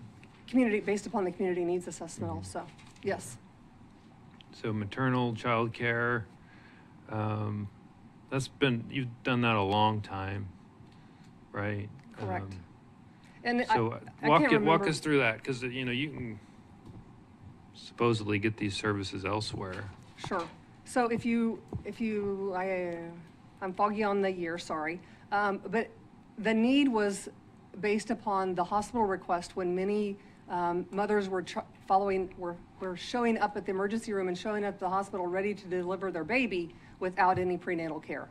So that's when they reached out to the health department on, please, we want you to please be able to provide some prenatal care, antepartum care to these mothers when they're pregnant, so they do not show up. So it's much better for the community that these mothers have prenatal care and that you help us provide that prenatal care, then we will then take care of that delivery. And I mean, just as an example here, I don't have enough information to state, you know, this, but let's just say another health care agency in the county said, hey, we can handle this. We got this. We can do just as good a job. You're not married to this particular line item, are you? No, it is based upon community need. If that need were to become undeveloped, then we would have to look at that as part of we do as any process improvement, and then maybe that service would not be provided, needed to be provided at the health department level. So just to be clear, if there's another agency that said, hey, we could do this, they could approach you and you would listen? Definitely. Okay. Well, that's what we do is dependent on community need and based upon what you guys allow us to be able to provide also. This is everything that we provide is based upon community Well, I'm need. just trying to make the point. I think we're a little closer than it may appear. Like, Correct. nobody wants, including the health department, to duplicate services. No. Okay. No. We do need to make sure that those most vulnerable are taken care of and are listened to and have access to good quality health care. Okay. So the foot care, older adult services, that seems kind of pretty specialty, and I don't know that you've had anybody volunteering to take that on yet. No. Okay. No. And it does allow individuals and especially older adults to stay in their home longer. All of us, especially as we age, and as our parents, we want to make sure somebody's there to help check on them, provide care for them. And again, that reduces, there could be something that is early caught by a nurse aide that's part of that preventative care that they don't show up in the hospital later on. That reduces all of our medical liability. So preparedness, I think that's just a pretty broad Yes. brush there. I mean, the government just does that as a matter of course. And I do think we were really well prepared during COVID. We had, I think, our efforts to, you know, regardless of your position on vaccination, I think the public, certain part of it really wanted it, and just our ability to execute a very large scale process like that at the sports arena was probably, I mean, there was so many counties that really fumbled that, and I think that was a good function of preparedness, and we had a plan to do that. Obviously, I think preparedness is pretty fair no matter what kind of agency you are. And then the last one's WIC, breastfeeding support and car seat programs. Some of this is pretty standard. I know other agencies may do this, but what, like the car seat program and is that like a very minimal part of your operations? Yes, Yeah. it is. And a lot of times we're working with those individuals, part of the WIC program, that they do not really have the money to have a new car seat. And we follow those income guidelines and are able to give them state-provided a new car seat and make sure then we have our staff are certified inspectors, so that way they make sure that it's installed correctly. I mean, is WIC a program that another agency in the county could administer? Could. Okay. Could. Is there anyone that's approached you about administering? No, sir. Okay. And then I think, yeah, the other two, I've seen other agencies do those. Have you kind of done an inventory as far as how many clients you have in the breastfeeding support, how many clients you talk to on car seats, just to see if we have enough scale there to make it worth it? Yes, because that's not part of their full-time job. These are minimal duties of staff. I'm just saying, if we do 10 clients a year, even No, though that's, much more. Okay. Much more. I just want to make No, sure I'm just we're trying to figure out in my head how many. Anything off the top of your head? Car seats, car seats is minimal. I Okay. mean, anybody, breastfeeding support. I know that they usually have a couple training programs every month, and usually at least 16, and what I'm trying to remember, are attending those trainings on a monthly basis.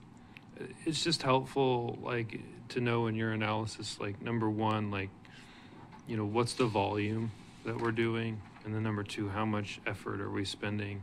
If it's low volume, low effort, then I don't think anybody's terribly concerned about it. And then also on my monthly report, I do try to add data under each title. So every one of these services, especially every grant, on part of that monthly report, you'll have, especially under WIC, how many individuals are receiving those benefits based upon all those individuals assigned to Reno County, and then usually how many are attending those breastfeeding support. Okay.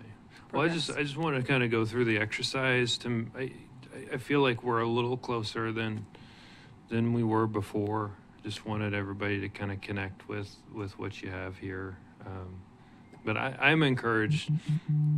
Like, we keep hearing, other agencies may be saying we're duplicating things, but you welcome a conversation about that. Sure. And if somebody else can do it better, you're not married to it, it sounds like.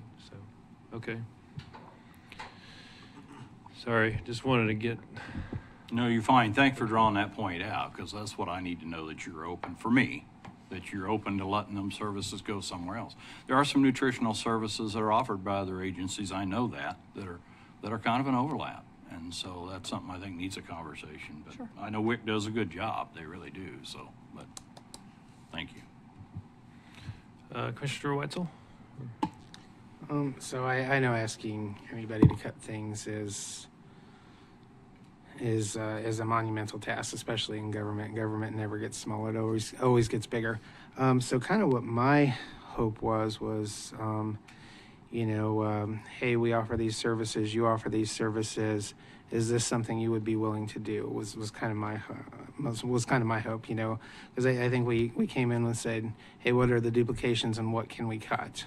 And I just didn't see that in this report. And maybe, I'm sorry, you have a spreadsheet of over almost $350,000 that has been cut. Right. And I saw that, but I guess the, and maybe this is just me, but, as opposed to, a group coming in and saying, hey, we offer this service, as well.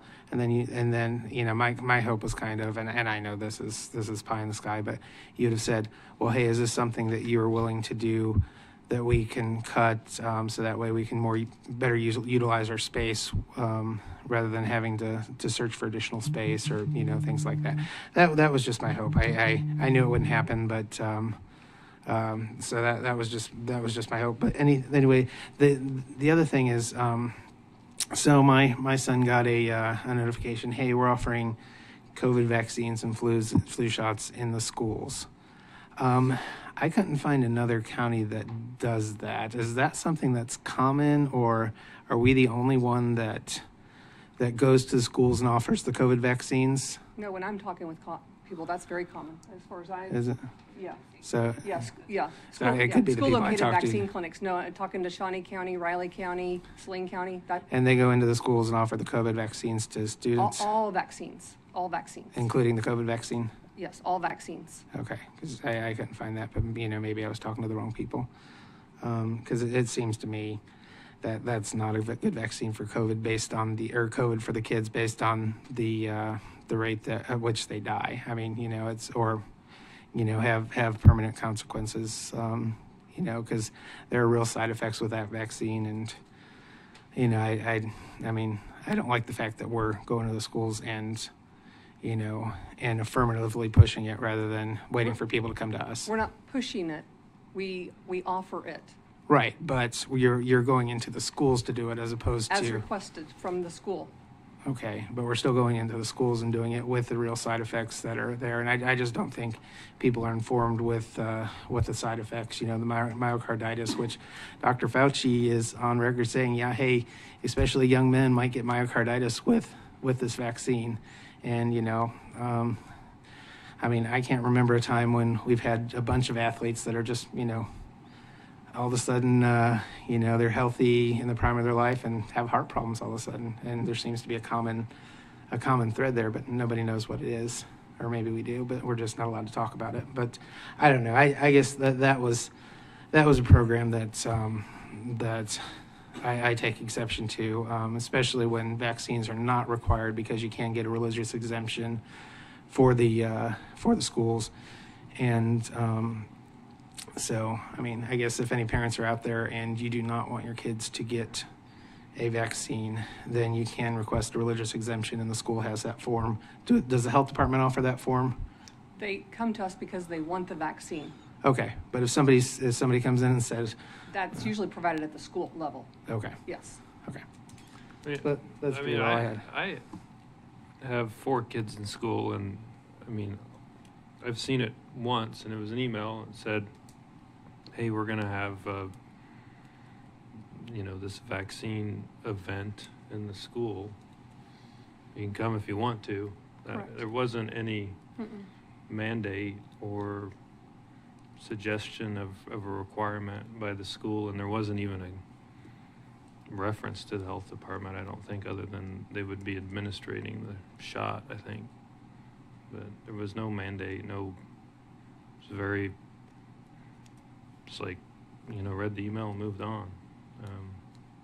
So I don't, there's definitely not any mandating going on, Not from us. or the school. So,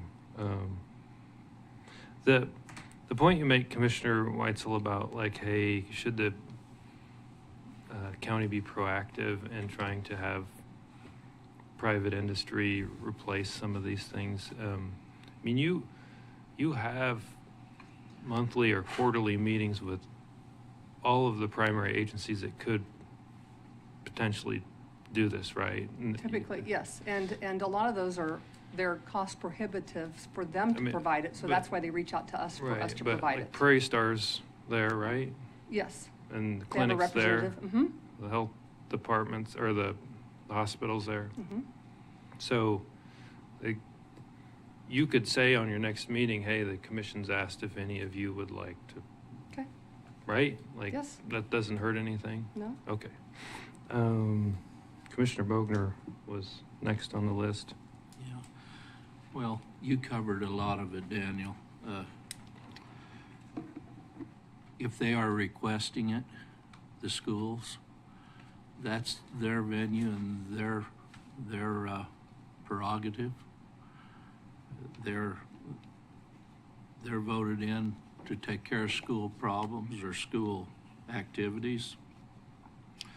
I do know that when I was very young, some of these vaccines, but the bottom line is the parents say yes or no. And as long as the parents have that authority, if this is the most efficient means to distribute these vaccinations, I don't see a problem with it as long as the parents have the final say, and I've never seen where they didn't. And you know, they either won't come or it's impossible to get everybody at this destination. Sometimes it's easier to pack up and put a few people there.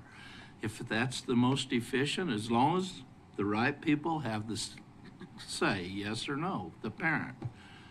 And I've never seen where it was otherwise. Well, no, and I guess my point is, you know, if we, and maybe I wasn't clear, but like if the health department went into the schools and said, you know, hey, sent out an email, hey, we're going to offer religious exemption forms for any parents that want to, I mean, it's what we offer and what we normalize. And when we do that, you've got larger buy-in. So yeah, I mean, going into the schools is going to get larger buy-in no matter what you do, whether it's, you know, offer cold and COVID vaccines, or whether you offer religious exemption forms. Whatever we're offering is going to be normalized because we're the government, and people are going to do what. I mean, it's just the way it is. And so by doing this, we get more people that sign up, and I just really think people don't look at the side effects. I just think people are not informed with how dangerous these shots are, or potentially could be. But so that was just my point. Just to be clear, like, there's no requirement by any school district to have a COVID or a flu shot, right? Correct. Right. It's something we're saying, hey, the health department is coming. This is something we recommend. I mean, but I mean, I think we don't want to confuse like religious exemption. Like that's not required for COVID or flu. These are like more. Right. No, I'm just saying when we're the government and we go into school and we say, hey, we're offering this. I mean, you're going to get people that do it just because people do what the government says. You've got John, we didn't. That came from the school board, and that's a local issue. Well, it was the school administration, not the school boards. Am I correct? It was the administration that asked you. It wasn't the school board. You could ask the school. We don't. I think Commissioner Bogern's point is like that's an oversight of the school board, and it's an administrative decision, likely, like you said. But like, I just don't like that we're going into the schools and doing it. I mean, I don't think we're gonna. I think we'll just agree to disagree on that and move on. Commissioner You've got Hurst. school nurses involved in this also. Do you have anything else? My whole thing is thank you for being open to reducing services if you can find a way to do that we don't have to provide. I don't want to be in the way of any public business. Correct. With a government business. So your willingness to do, as Daniel asked you to ask them if they'd be willing to take a program over, I appreciate that. That's kind of where I was going with everything. So. And you can come back and say, well, we don't agree to hand it over, and then we'll have a conversation about it. Okay. I mean, it seems fair. I think there's a lot of misconceptions going around out there without finding out the real truth. I really do.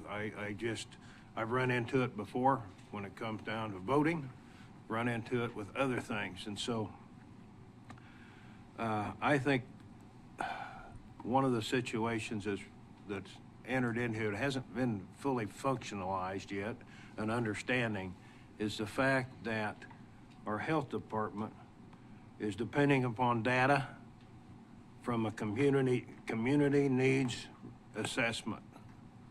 The community's been involved in what they feel that the health department needs to function versus for profit, not for profit. I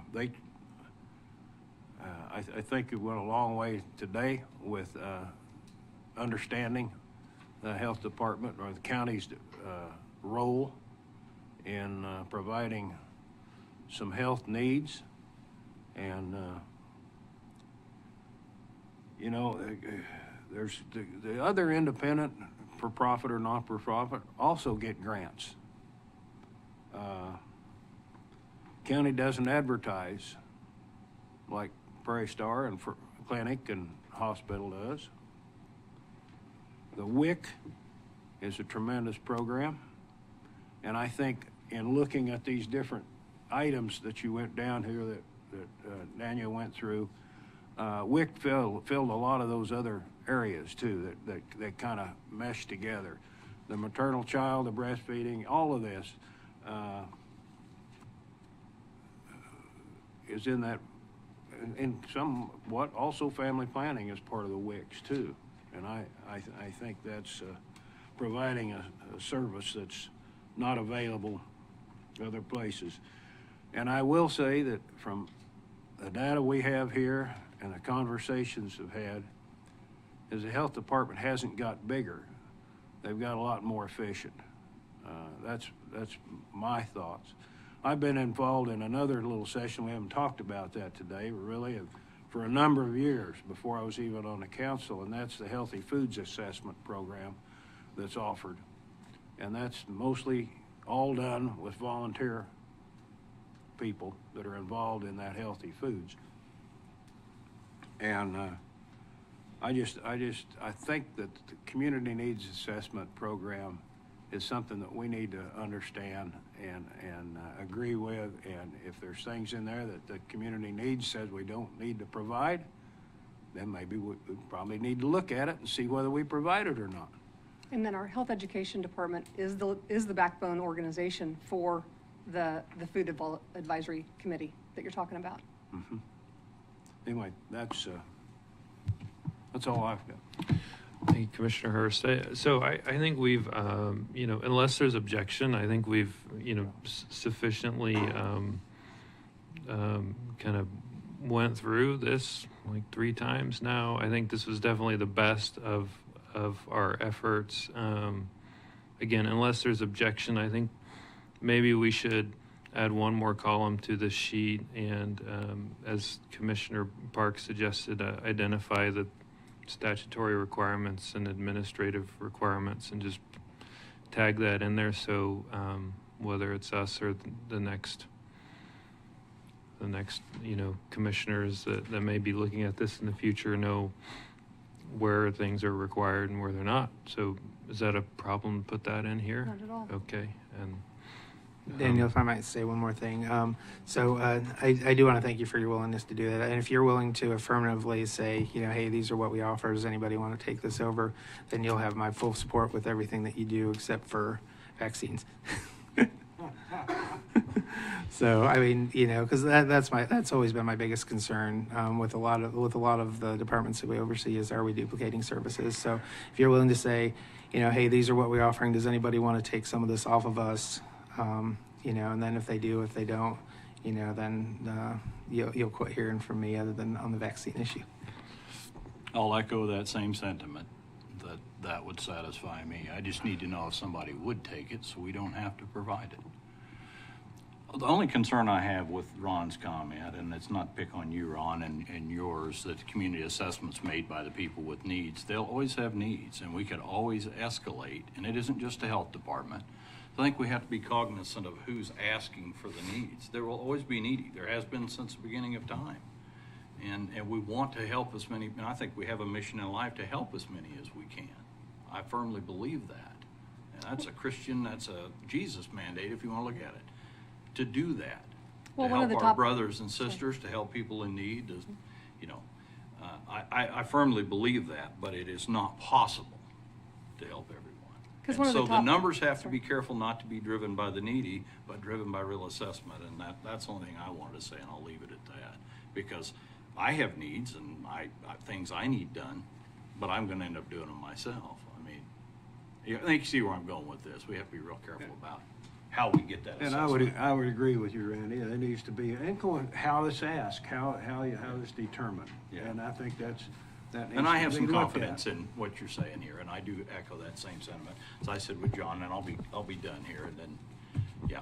One of the top 3 concerns of the community health assessment is mental health. We do not provide mental health. Of course, we have a partner that provides that. So, of course, we rely on a lot of our partners throughout the community. for services they offer, and we do not have to. Well, I feel like we've reached a really good kind of compromise here amongst all the parties, and we've moved forward and informed the commission well, and so I think you know this particular task, we'll call it completed. So thank you, Carl. Thank you. Okay. 9C is a little bit of a late add on the agenda, just in transparency. You know, I think Commissioner Hurst had some concerns that he thought should be brought to the commission's attention. I know staff is right in the middle of working with the county planning commission, and so I urged Commissioner Hurst to respect that and whatever he wishes to propose today. Patrick might have a little bit of a briefing to set us up here. Or... Yeah, I thought I might just set the table a little bit.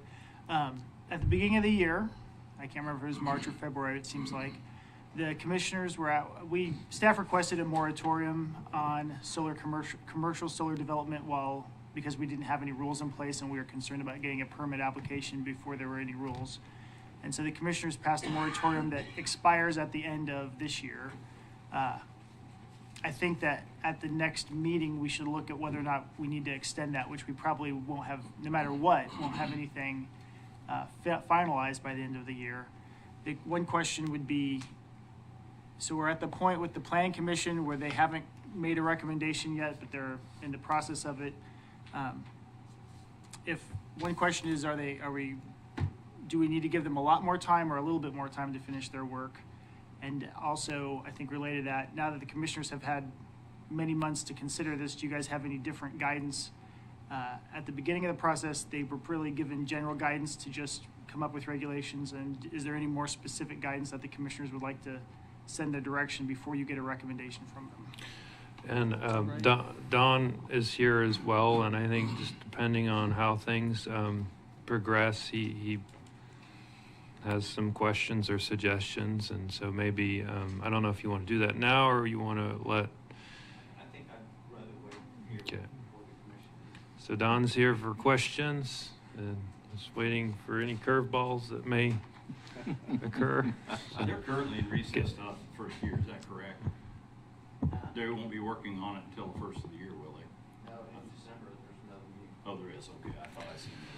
So Don, I know you asked to speak.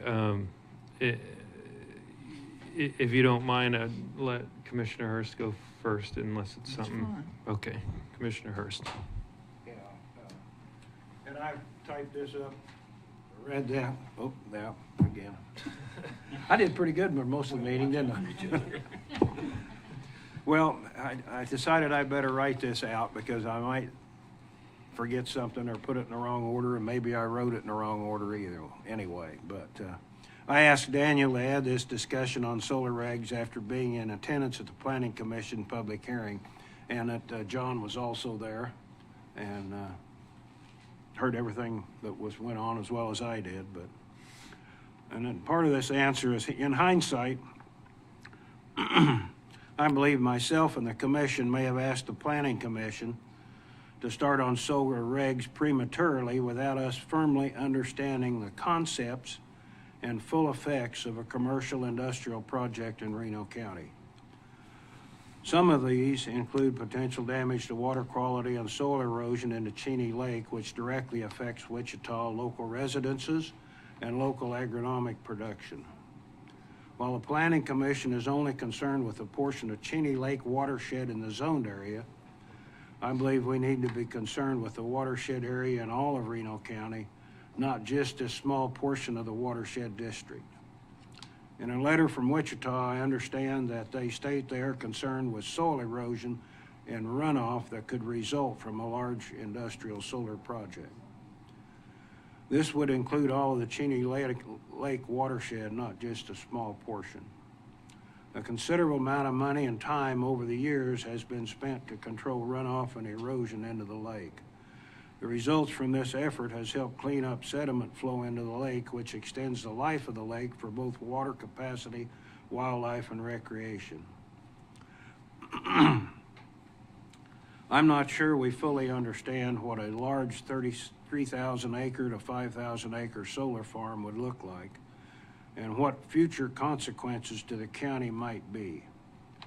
What a large hailstorm or tornado would leave heavy metals and other toxic chemicals in the ground, to the lake, or to the Ecclesbed's groundwater. What type and size of the battery energy storage system will be required.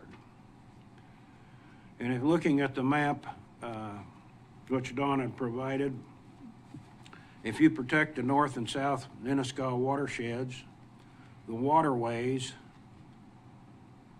the wetlands, some of the floodplains, the Quivira lands that extend into Reno County, there's hardly any suitable land able to construct an industrial commercial solar project. Now I realize that, we don't allow people to build in wetlands. Some of the wetlands we don't, and waterways we don't allow, and that's even to take a tree out in those waterways. And so that's why I included some of these into this, even though they are not officially part of it. Protection of our soils and quality of grasslands for protein production and potable water is dependent upon us for the sake of our future generations.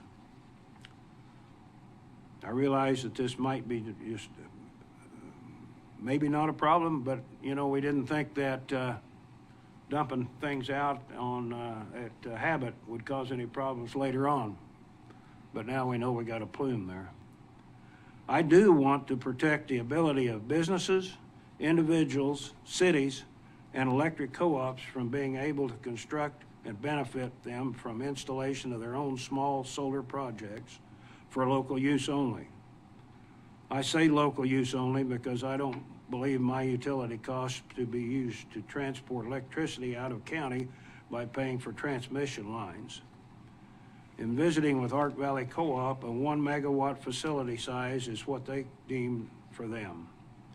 An 8 to 10 acre site would allow their members, which constitutes a large part of rural Reno County, to potentially save on utility cost. I do not believe we should be in the business of regulating a business or individual from building up on their own house, shed, or business building. And by that I mean a rooftop solar placement. Many of the regulations being developed by the Planning Commission now can be utilized in regs for small 8 to 10 acre sites for the whole county and not just for the zoned area. Protection of individual rights also extend to the protection of individual rights of neighbors. These are some of my thoughts for discussion on directing the Planning Commission to allow a maximum of 8 to 10 acres, non-contiguous solar projects in Reno County for local use only of the electricity produced, and not to allow commercial industrial solar projects in Reno County. Let other states provide their own electricity in their own land for their own electricity. And I took a lot of comments and wrote down from the meeting, from the public meeting, and there was only 2 people that presented that evening that were in favor and of a large industrial capacity, and they were both from the city of Hutchinson, and one was a lobbyist for the energy group. So that's why I ask, and so I appreciate any discussion, and I've had discussion with other people too, and just thank you for letting me bring this up and to have some further discussion on this. As I feel bad because we didn't look into this. In my opinion, I didn't look into it close enough to get started to ask the Planning Commission to work on a big project when the knowledge that there wasn't there. So thank you, Commissioner Hurst. I just want to maybe get a legal opinion here on the spot, or so Commissioner Hurst has got the can opener here. There's a can of worms, and I think the question is, Is it appropriate or legal for the commission to kind of interject in ongoing proceedings with the county planning commission and kind of redirect their process? So, I've looked at it some, obviously, in anticipation. The distinction that has to be made, and I'll say it now because someday it'll come up again, but when you have a permit, when you have regs and a permit, it would be absolutely inappropriate to discuss a permit before you get a recommendation from the zoning board, from the planning commission. With regs, and that reason is because with a permit, you're utilizing what they call judicial or quasi-judicial authority where you're looking at them. When it comes to zoning regs, the commission is utilizing what they call legislative authority, which is much broader, which means you have the ability to consider the needs of the entire county and utilize whatever sources of information you think are appropriate. And it relates to a wind farm case where they said, yeah, you can do it. The normal process would be to wait for a recommendation from the planning commission, which then at that point you could accept the recommendation or send it back with any kind of comments. And I haven't found anything that says you can't interject comments at this point and kind of preempt that process if you want to. And in a sense, we were discussing earlier governmental efficiency. It does seem a little bit, to my nature of common sense, it seems a little bit inefficient to wait for a planning commission to finish a bunch more work, send you guys a recommendation, only to find out that they are not close to where you guys are at this point. So I think it's somewhat efficient to go ahead and preempt their process so they can do their job better. Okay, good. Don, do you want to wait for the can to be opened up here? Okay. All right. So Commissioner Bogner was next. Are you still have points, or you want to? Well, I don't know how much I should say at this point, but I will say this: I've keeping this process in mind. I've stayed away, but I have watched all the meetings. It was my understanding that we asked for regulations for all of Reno County. When you read the first statement up there, we ask for Reno County and not just the zoned area. And I may be wrong on that. I'm not a lawyer and don't know the legalese, but I noticed in the meeting it suddenly came up that, no, we're not going to do anything outside of the zoned area, which to me doesn't make sense. We're talking about basic regulations. And to further that, I'd just like a little explanation here, or possibly bring up our ask and how it was worded. I do, in my opinion, that's kind of the original issue with all this is I think it was, I'd have to look back at my notes from the time, but I think it was in general make regulations. And that can, not making, part of making regulations is the absence of regulations. But without any, if you leave a portion of the county open, that's kind of a way of, it's all related. But I think that's one question that wasn't, I think that's one area that the planning commission is looking for guidance on is were they do you want them to do that? In my mind, we have to. Is that under their purview, a non-zoned area? I'm one hobby horse I'm kind of developing, and you get these as an attorney, is the term unzoned Reno County is really close to not existing in my opinion, because we have regulations for one thing, and now we're going to potentially add a second thing, and we're going to end up with a lightly zoned Reno County and a zoned Reno County. So, but we have health issues that whether you're zoned or not, you've got to meet regulations. I see it as kind of inviting a heck of a lot of legal problems, really. And if we are advocating one thing in the zoned area, And yet in the same document as it now reads, you are giving certain authorities to certain companies, Reno County wide, then at that point, you've already crossed the line. You can't have your cake and eat it too. At some point, you can't give a company something. If you're restricting this to one little area, then you can't turn around and give them authority to do certain things countywide because they've got a project in one corner of the county. And as it currently reads, that sticks out as a big problem to me. And I've got a whole list of issues, a page of them, after reading the early draft. Now, I don't know how much they've changed their draft and whether that's happened, whether some things have changed, but there are some real questions that I question on how this is being handled over there. And I don't know if I can get the proper, can we bring that resolution where they ask them up? Or do we avoid getting into the weeds here? Because as I read the first statement, it talks about we ask for regulations for Reno County, not any specific area of Reno County, zoned, not zoned. We ask for regulations. Don's here. I think Don has something to say. Yeah. Don Britton, Director of Reno County Public Works. So everything that you've asked for or would like to happen countywide can happen. It happened with wind.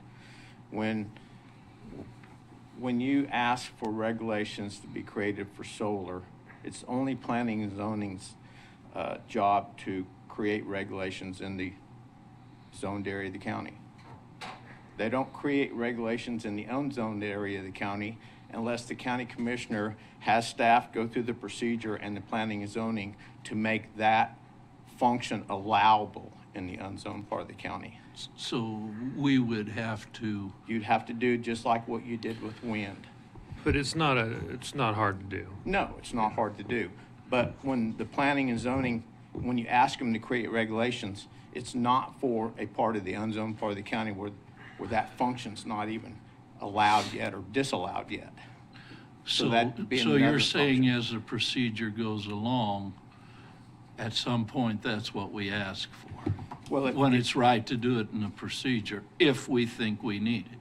Yes. If we created regulations, if that's what you wanted for solar in the zoned part of the county, and then you wanted that to carry over to the unzoned is what we called it, which is not unzoned anymore because it is zoned for wind. So if you wanted that, then we go in and we change text amendments and stuff like that to allow that to happen. It's just the next process under your direction. Okay. Well, I mean, it just struck me as the way I read it. Like I said, I'm not a lawyer, but and we've got to abide by the law too in the process. So I'm trying to educate myself as to when in the process and what's legal in the process, when it should take place. So at this point, there isn't really much we can do till you pass us the ball. Well, with guidance, there's plenty that we can do. I mean, before we regulated wind in the unzoned part of the county, which was unzoned at that time, if the county commissioners would send anything to the Planning and Zoning Commission, create regulations, they would have only been talking about the zoned area. And you still are, except for wind.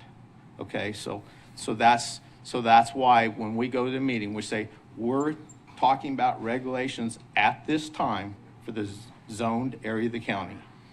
Now, if you want to move those regulations out to create another zoning district in the unzoned part of the county, then of course that can be done. We did it.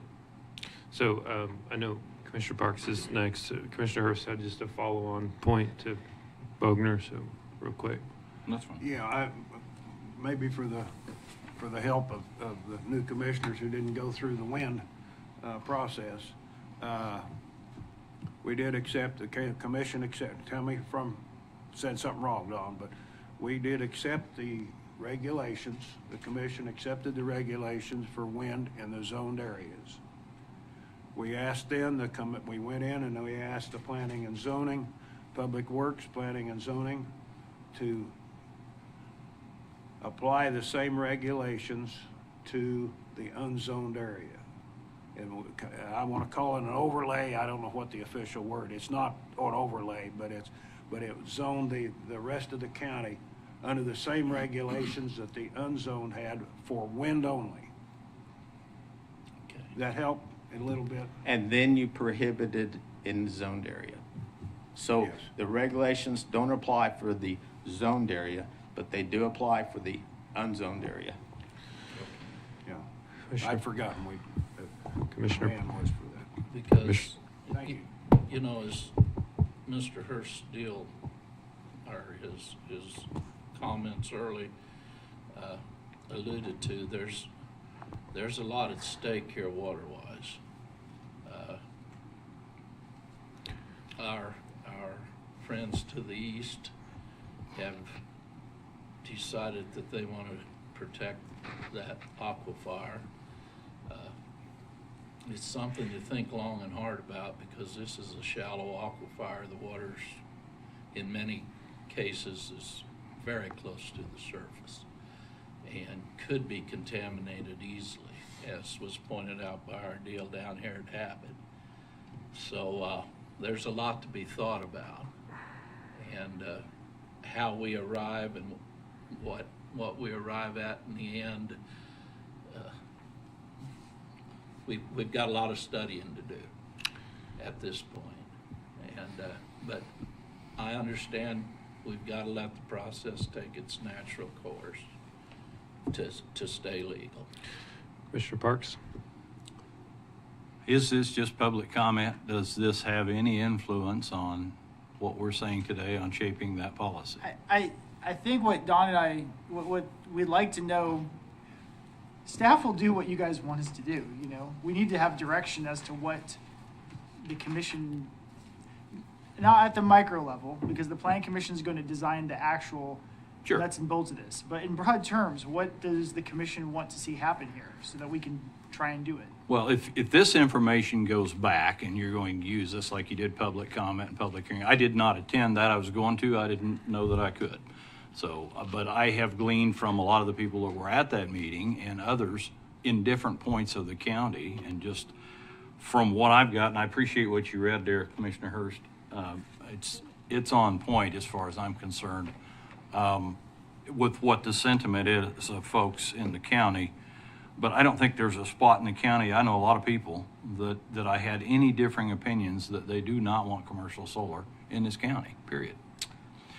And so I think that's the echoed sentiment here in the county, is we don't want it anywhere. And I think you look at your map, and if we're concerned with the aquifer, there's not really anywhere to put it. So, but I would just say that I'm not going to overlap any comments. I appreciate the comments that were already made, and I would just say I echo those because I agree with them. But for feedback from me and the people that I've talked to, they certainly want to see the things that will help reduce the cost, like small project farms and certainly personal farms, but they do not want it at all in the county. So, and I understand the process now a little more of how we have to achieve that, but that's really the only comment I'll make today, so you can take that for what it's worth. So I think what we haven't done here, we've made a lot of commentary, but I don't know that there's anything sufficient for the planning commission to go off of. So if the commission wants to provide direction, it would best be done in a motion.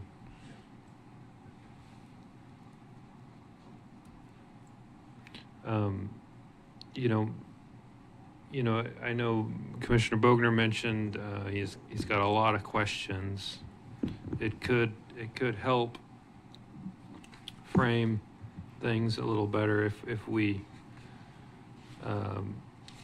communicated our position on whether we even want solar in the county.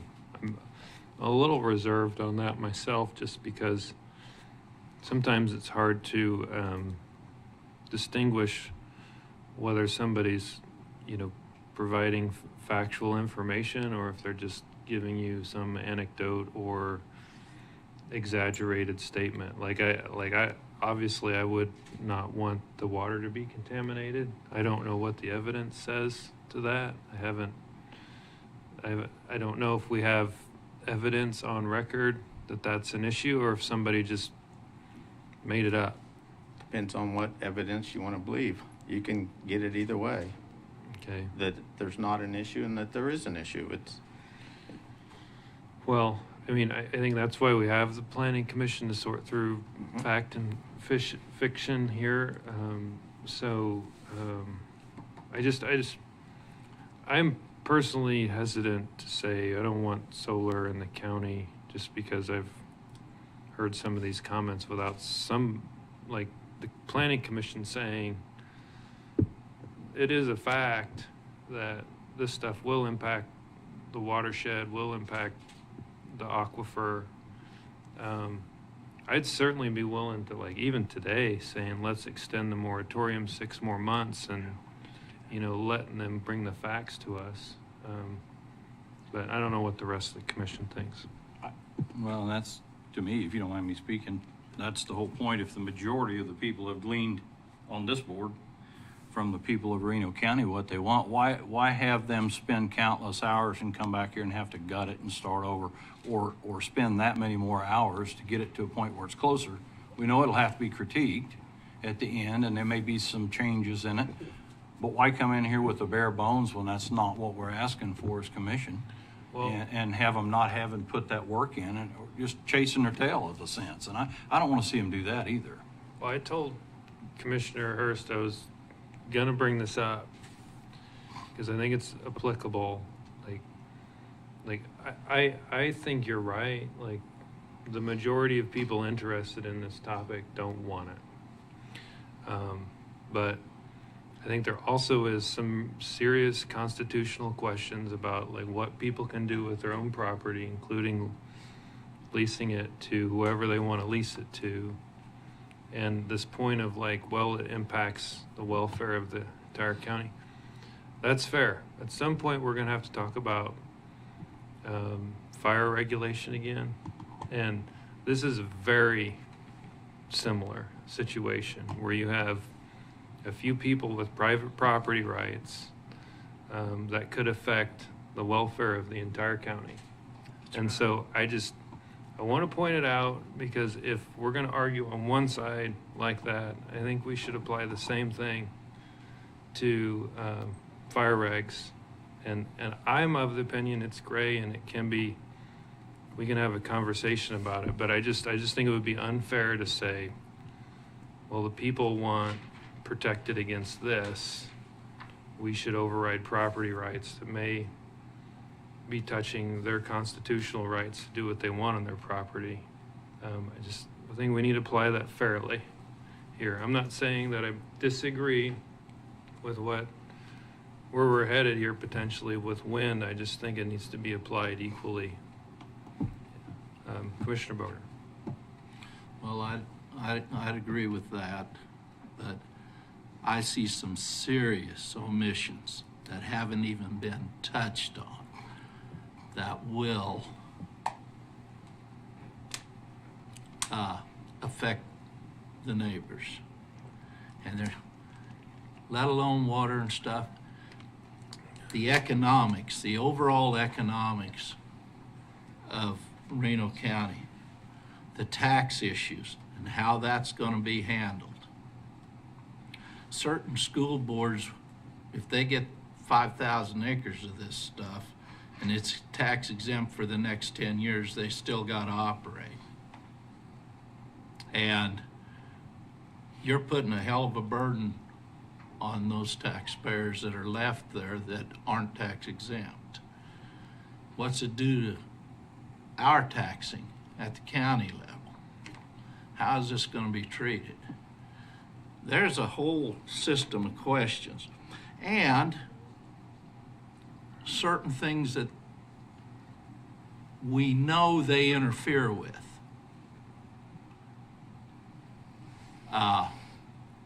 Have never been addressed with the wind.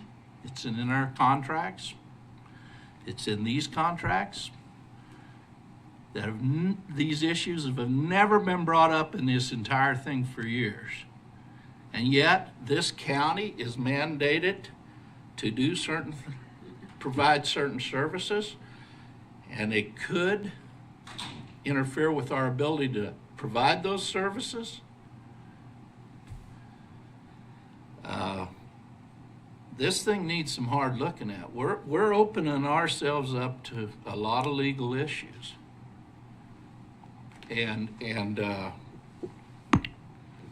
when you compromise my ability as a neighbor to one of these things to utilize certain eye teeth and various other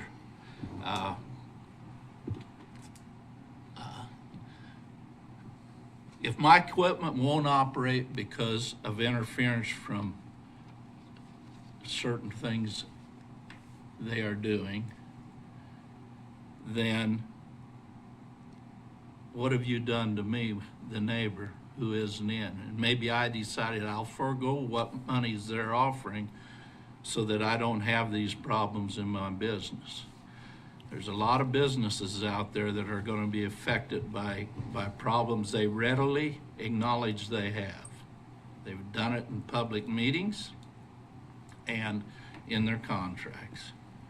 So if I hesitate to quote any contracts, but I've said it before, maybe we need to require them to give our planning and zoning a sample contract so that they know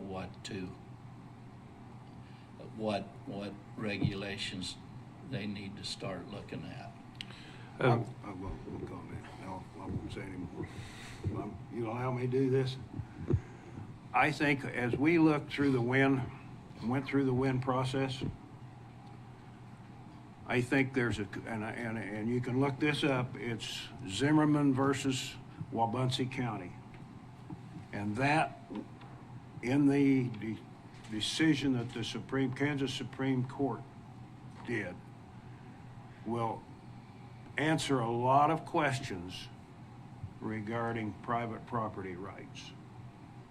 And the decision there was we are not restricting private property rights, we are protecting property rights from the others non-participating. I think that case was a really good case to look up and talk about, explaining a little bit about private property rights. And then there's also the department, I believe it's Ohio, state of Ohio has some interesting things with regarding to infringement upon other people's property rights. So, thank you, Commissioner Hurst. Commissioner Weitzel, you haven't had any airtime yet. I don't know if you... So this has been a hard one for me because when it all started, I was very much pro commercial solar coming to Reno County. You know, if my neighbor doesn't like that I put up a fence, you know, I mean, it's my property, I can put up a fence, you know. But it seems to me there's a lot of concerns with the water, and I haven't looked at all the studies yet, and I will do that before you know, we make a final decision. But you know, I mean, heck, I even went out of state and toured some solar facilities, and it was, I mean, they're not loud. A lot of what I heard in the public comment was not correct, as far as like just the way energy works, the way electricity works. But you know, the general public probably wouldn't have a concept of that. I grew up with you know, with a dad who was in that industry. So, you know, I had a lot of just secondhand knowledge on how things worked, coming, you know, just from my upbringing. But to me, the danger to the watershed areas is a real concern. You know, the runoff, you know, potentially contaminating, and I mean, I would think if we do allow it, the penalties for not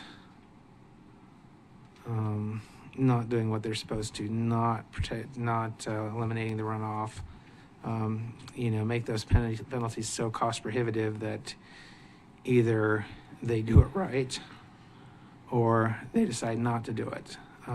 You know, I mean, I'm thinking penalties in the millions of dollars if, you know, for excess runoff or, you know, whatever stuff like that. I mean, I think they need to be real big penalties just to make sure that they follow the regulations and they protect the land. So yeah, I mean, the water is my big concern because people need to drink. I like to drink. You know, I got a 32-ounce thing here, and I had the bottled water, and so yeah. I mean, so I'm 100% for personal property rights, but you know, if what happens, you know, results in excess runoff or potential ground contamination, you know, even if it's a remote possibility, you know, if we contaminate that water, where are people going to get their water to drink from? We don't want another, what was that place up in, you know, but I mean, there have been water catastrophes in the United States where people just don't have drinking water. So I would say that would be my feedback is we really need to make penalties. If we are going to allow it, we really need to make penalties for doing that so cost prohibitive that people are going to do it right. Well, I can't help myself. Just I think your points are great, and it's just like, you know, whether a catastrophe is, you know, remote or not. Like, please let us look at the fire issue in our county in the similar light. I don't see there's any difference, and I know I'm a little out of order bringing it up as it's not on the agenda, but I just want to point it out because these are the positions that I think we've tried to take on fire, and it's just we've gotten very black and white on it. But maybe I'd like to suggest something to move this along.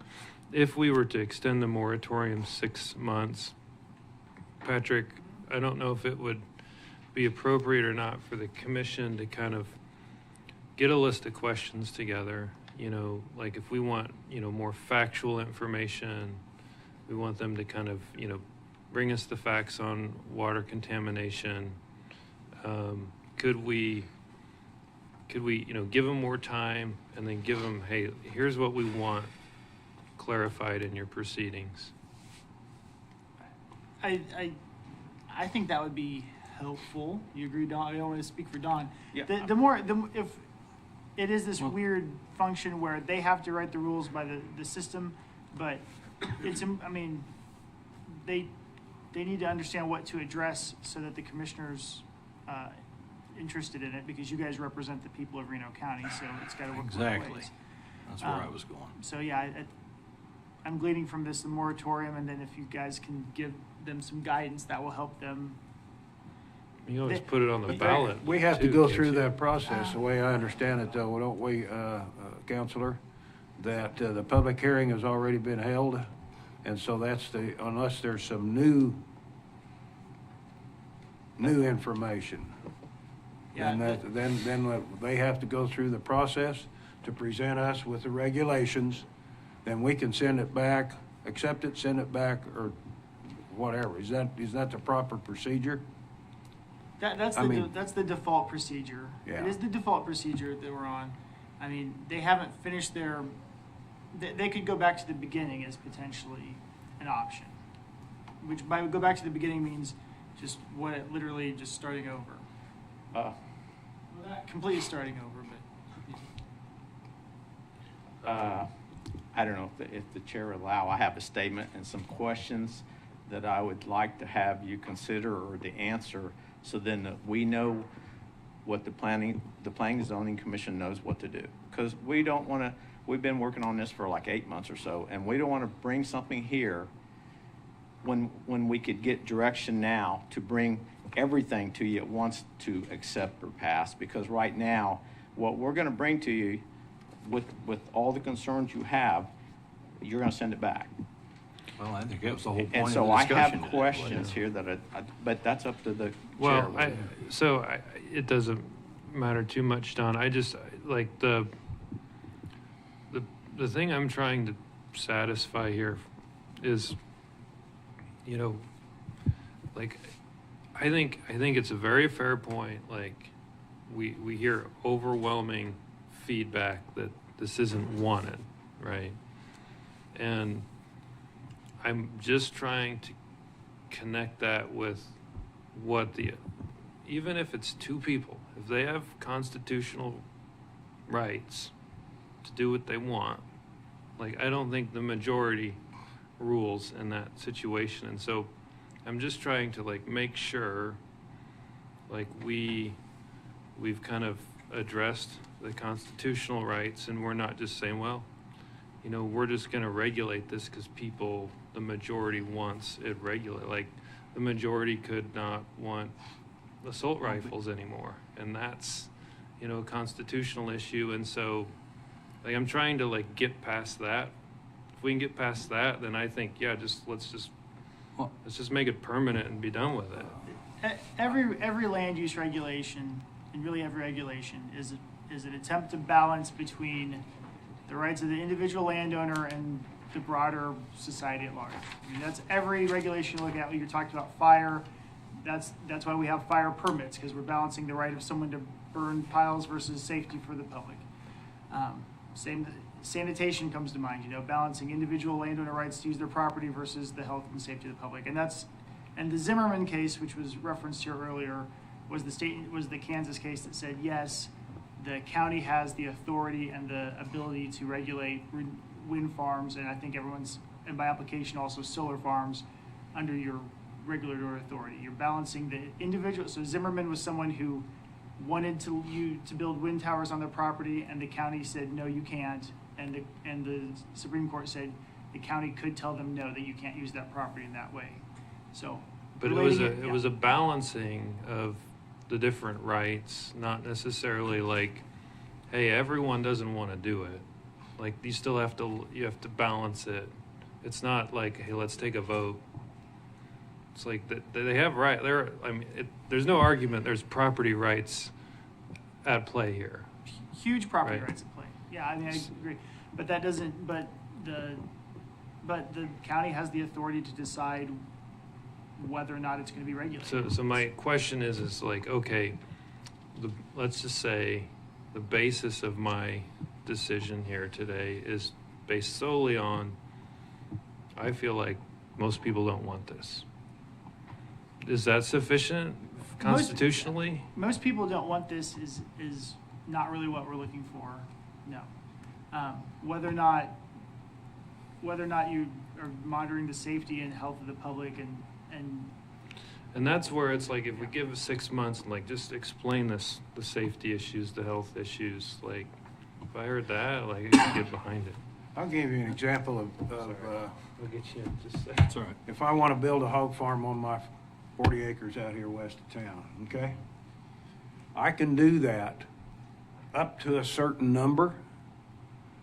If I exceed that number, the state comes in and says, no, you can't just build it unless you go through a procedure of getting a permit to do that. And if you have a house, a residence within so many feet of here, you can't do it.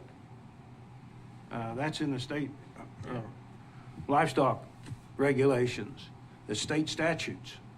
And so, in essence, the state has ruled that I can't do that if I have a neighbor so many feet from, at a certain volume.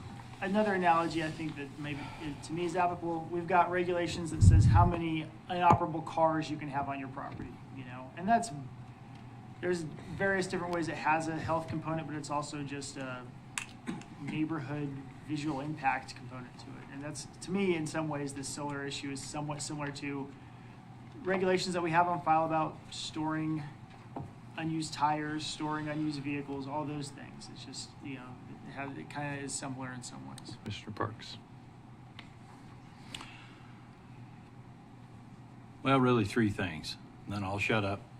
Don, I know Don needs to speak, and I would like to hear some questions. I honestly would. But to your couple of your points, and certainly yours, Daniel, this is to say that just a few people sampling is not enough to say that we need to do this. There's multiple things involved in not wanting to have it in the county. The watershed's one thing, and other issues that have been brought up. But to say that that's just a few people and that's not a sampling of it, it is. They had ample opportunity. I didn't say that. I didn't say that. And well, it's nothing personal for any of us anyway. It isn't advantageous for me one way or the other. And that's why I'm asking the folks in the county, and I certainly have asked my constituents what they think about it. In fact, Carol, I attended I got somebody, Carol Moore here, our mayor from the Highlands. I attended one of your meetings, and this came up some time ago on one of your agendas because you have a vested interest in what you want to do out there with the Highlands, and so they're very much my constituents. And I answer to them, and I'm not here to answer to anybody else. I am the first precinct to jump on the bandwagon for constitutional rights. But the other side of that is there's provisions within what we've done in the regulation to get input from people. If the majority of those folks that showed up are not in favor of it for various reasons, then I think we have to adhere to that. I don't have any personal stakes, nothing to gain by this. But the other side is exactly what he said. I think we have to bear in mind as commissioners, what Patrick said, our counselor, that we work for the people. We don't work for any personal feelings. But the people can't trump the Constitution, like, without a very long process. I mean, I know that's possible, right? But you can't. I'm not saying this isn't representative. I got you, but the other side of it is it's very representative, and I would, absent a constitutional argument, be in agreement. Like, this is enough people saying no, that we should just say no. Like, I'm just saying, if you're looking for a broader base of evidence, the Quad County meeting, go there. And every one of us that was there as an entity of the county, or we're going through exactly the same things. Now, two of them have already banned that in their counties based on the same kind of evidence that we're using here today because they know that's the right thing to do. And I mean, you're reinventing the wheel if we let it go on another 8 months, because I think that the consensus here is, and I'm not the chairman, but I'm just throwing this out, is that we want to go to a regulation that doesn't allow it in the county, period, except for certain things. We got to get to that point through a process, Don, I understand that. But my whole feelings with this, I'm glad you brought it up today, Ron, was that we ought to get more information to them from us how we feel today. It would help them not go another 8 months to develop this policy. And obviously, if immediately I come to mind the other counties, they done this with exponential speed to get it done based on, and I've talked to several of them, based on what their constituents and their county wants, then why would we drag our feet? Patrick, at what point does this become constitutional? Like, can we be arbitrary? Like, can we say, well, I've heard enough no here, it's no. Like you keep, you're yeah.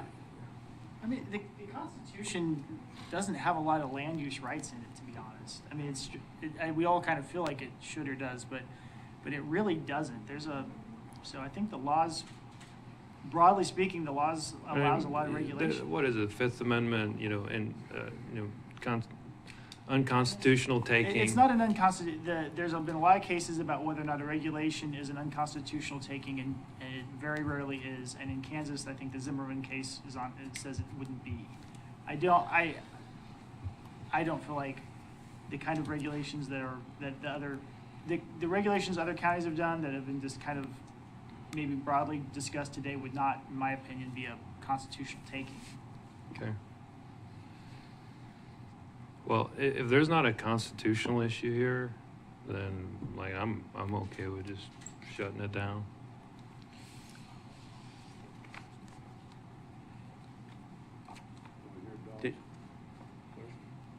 Yeah, I do. Don's got questions. I mean, I don't think we're against smaller solar fields, some of us. My questions cover other things other than shutting anything down or other options. First of all, I'm gonna give you this on this watershed stuff, because this thing you're looking at up here is not very good. And now I'll explain it. Well, here's part of the problem. Like Commissioner Hurst has to leave at 12:30. No, 12:30, 12:45. Okay, we have two executive session meetings. So, like, what I'd like to do is, straw poll here. Like, this is not an official vote.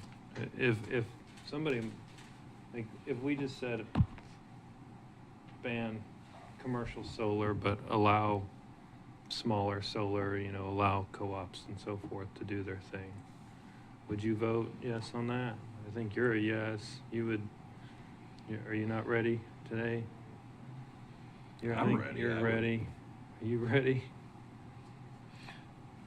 To ban it today? Yeah, with exceptions for smaller. Well, it's an advice to. Yeah.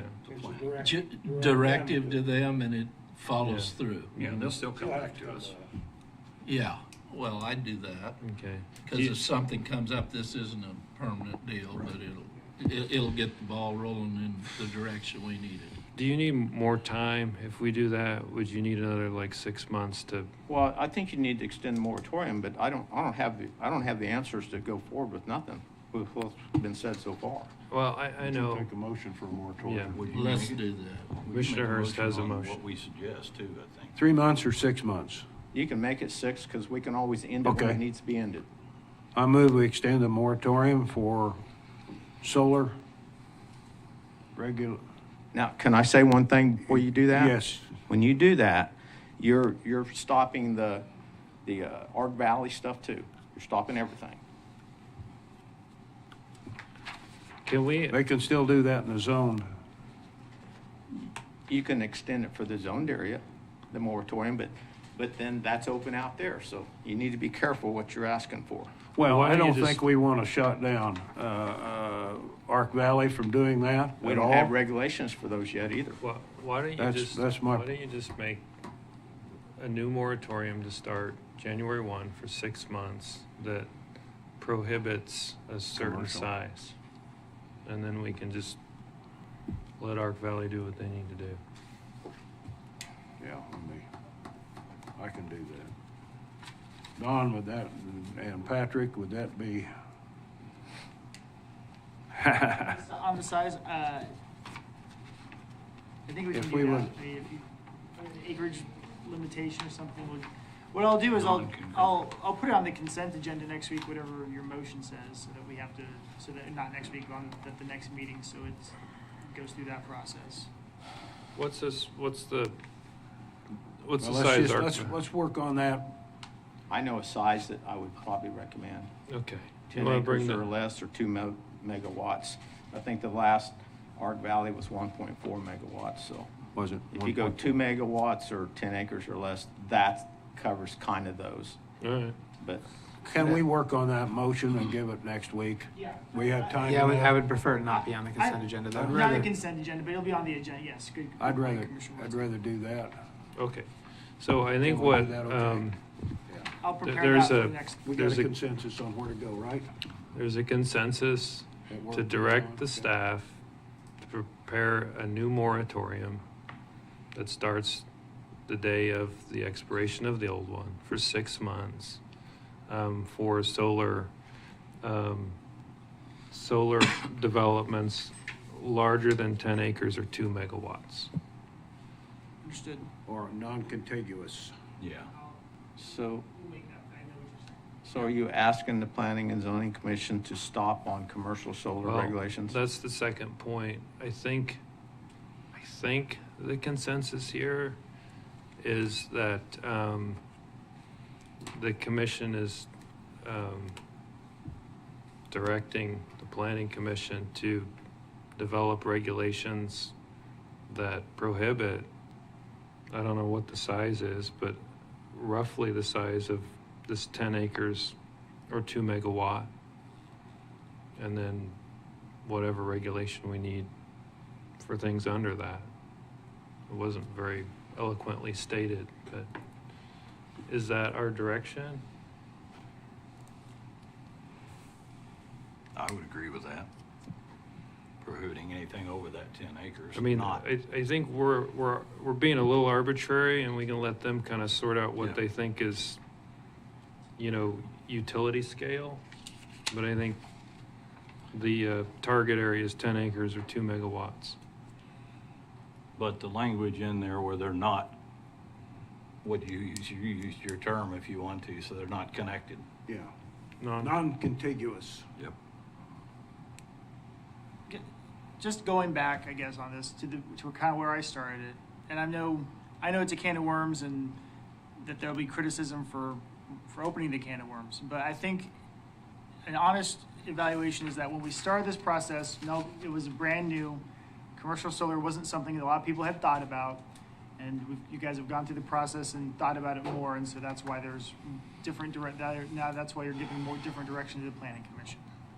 Don, do you think you have enough for the planning commission to Yeah, kind of there's work on some it? other things. We won't know whether or not you're talking about you want any of this allowed in the Cheney watershed or not, and there's many other subjects. You're talking about the smaller, Mhm. I think so. Don, you have these questions, and the only reason I didn't want you to drop them with the whole commission is because we have time. Okay. Trying to keep things moving. I don't think there's any reason why you couldn't send this to the commission. I'll just hand them to you. Get some feedback. I think a lot of these things are the same questions you could ask the planning commission in Well, their work. I mean, number one's the big one, and we answered that one for you, which is like, do we want utility scale solar? Did you answer it? So you don't want it? No.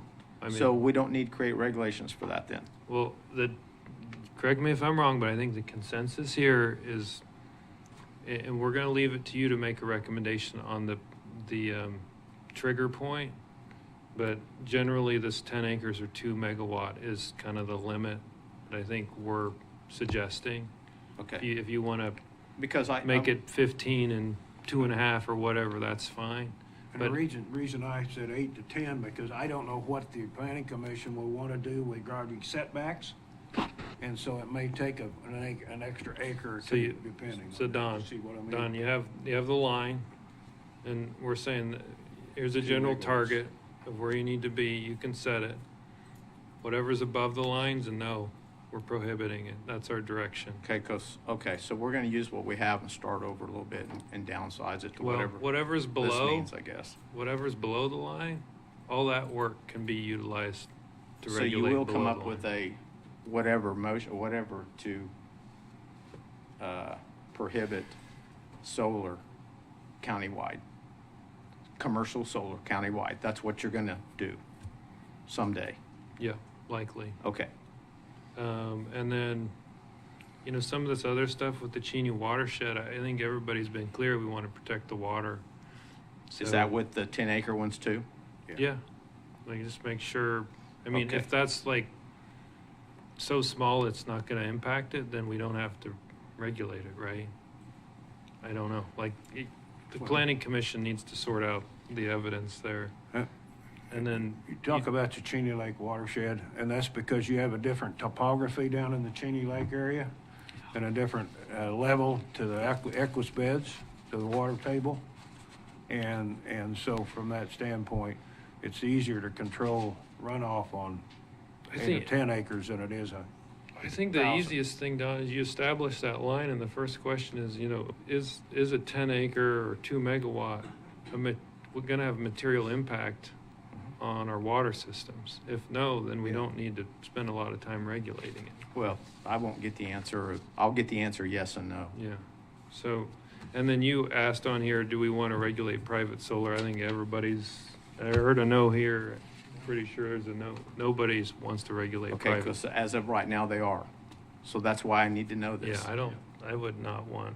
So somebody that, telling me so what to that do. means the big deal when they talked about residentials, they wasn't gonna regulate anything on any roof, but they was if a post in the ground, right or wrong. So I need to know, you don't wanna regulate, and when you're talking about private, that could be like running a huge dairy farm too. I think the Which is limit, private. 10 acres or 2 megawatt, just, I mean, well, Well, we're I gonna would- regulate that. I would let the planning commission come up with anybody, private ownership, business ownership, with regard to their neighbors. There's maybe some setbacks they want to put in there. They have, that's what I'm telling you, they're Yeah. regulated right now, And but so yet the from that standpoint, I think we commission's need to saying- hear what the planning commission wants to bring to us Yeah. with regard to setbacks on private property. I think that's fair. I think there's some reservations about restricting private usage that mean, we're yeah. hearing, But there's But- also reason. but we can address that later. Yeah. Yeah, okay. Whew. Does that get you? I'm good. All right. So, the motion failed long ago. There wasn't a second. Just, we don't need one because there's consensus here and it's I staff haven't really direction. made one yet anyway. Okay, well, it was, he said motion. Let's go back and check that. Okay. Okay, can we? Yeah, do you need to do your report or well, let's just do it so we don't have to come back here. Like, I'll make it work. I don't think we, I'll make it work. need anything, is there anything important you need to address? Because we, Yeah, there is okay. one. Obviously, the financial reports, monthly reports, are there, but the 4.5% raise for county employees, I mentioned after the budget that my recommendation is that all that 4.5 goes to COLA, and then we would adjust the pay ranges by 2.25% and not do a pay for performance this year, because if we split it, there's not gonna be enough to have any impact on the pay for performance. And really need to know that today so we can. Thank you. Sorry about that, Commissioner. So again, the cost of living and pay for performance, the total was 4.5%, and I'm planning on getting with HR to put all of that as the cost of living with a 2.25% pay range increase for entry level. That way the people that may be at the bottom now will go up 4.5%. Anyone hired new in January, that range only goes up 2.25%, so we don't have quite the same level of compression. So I was just kind of bringing that up to make sure I didn't have a majority of you say, no, don't do it that way. Because we need to get it done this month or early part of December, because it goes into effect for the first pay period that we get a check in 2024, which is only takes place the last 2 weeks of 2023 is the first pay of 2024. So I just wanted to bring that up and see if there was any. Okay. And then I'm looking, I sent an email and I've talked with Chairman Friesen, but December 13th, possibly at the end of the meeting, kind of like today, or maybe there's a break of the master plan space study, space needs assessment, have someone from Schaefer Architecture come meet with the commission and go over that. If we could do it on the 13th, I would recommend maybe there's a break so that you guys can attend the holiday dinner at ARCAT and then come back maybe at 1 o'clock and do the study or I guess you finish the meeting or you can call it a study session, whichever. Is that, with all of you, does that work? I told Chairman Friesen I was trying to get that in before the end of this year, just because we've sat on it for 9 months and we have ARPA money going to the emergency management and or health department, so we need to know if we're going to do anything with those departments for pretty soon. Okay, I'll schedule that. And then that one Helen already mentioned, so yeah, that's all I have. Okay, I had teed up Patrick to brief us on the 30 by 30 questions that have come up, I think we'll just defer that to 2 weeks. I don't think there's anything pressing there. I just want to let the commission know that Patrick's looking up, Appreciate that. brief us on kind of the objective. Off the resolution that somebody made and passed in. Well, what he's going to do in 2 weeks is just say, here's the legal analysis, and then explain, like, essentially, we can make a resolution for whatever we want, and here's the impact or no impact. So we'll just defer that to later. But I just wanted to let you guys know it's on the staff's agenda. Okay, so is that it? We ready for executive session? There's one other, I'll send it in a report about the planning commission appointments. Okay. There's 2 members Yeah. that are appointment, and they're both reappointments, but there's 10 applicants. So I wanted to get some of your thoughts, but there's not a lot of time to get the executive sessions in. But I Okay, wanted to so see. I'm going to make a combined motion. So this motion is to enter into 2 executive sessions. The first session, how much time do we need? Please don't combine them. I know why you want to do it, but we're not supposed to.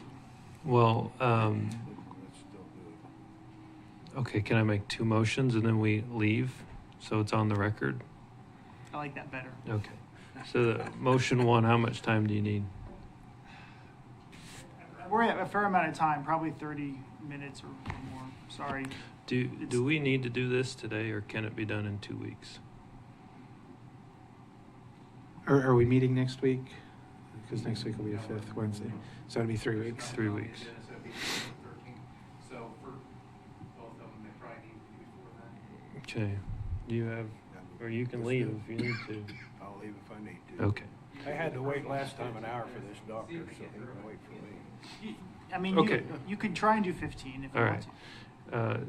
I'd move that the board enter into executive session until 12:35 in the county counselor's office with the county administrator, county counselors, sheriff, and undersheriff. Subject matter to be performance of county employees, and justification of the executive session is to discuss personnel matters of non-elected personnel. Is there a second? I'll second. Second by Commissioner Parks. All in favor say aye. Aye. Aye. Motion passes 5-0. And then the second one, man, I thought you sent that. What's the difference? The only difference is the people. The difference is the second one doesn't need to have the sheriff and undersheriff in the room, Okay. or the administrator. Okay. And you need how much time? 15 Okay. maybe, or less, depends on you guys. As So, always. just a second. So I would move additionally for the board to enter executive session following our first executive session for approximately 15 minutes with the county, and it'll be in the county counselor's office with the county administrator, the county counselor. I won't be there. So strike county administrator. The subject matter being job performance of county employees, and justification for the executive session is to discuss personnel matters of non-elected personnel. Second by anybody? Anybody? Second by Bogner. All in favor say aye. Aye. Aye. Opposed, same sign, 5-0.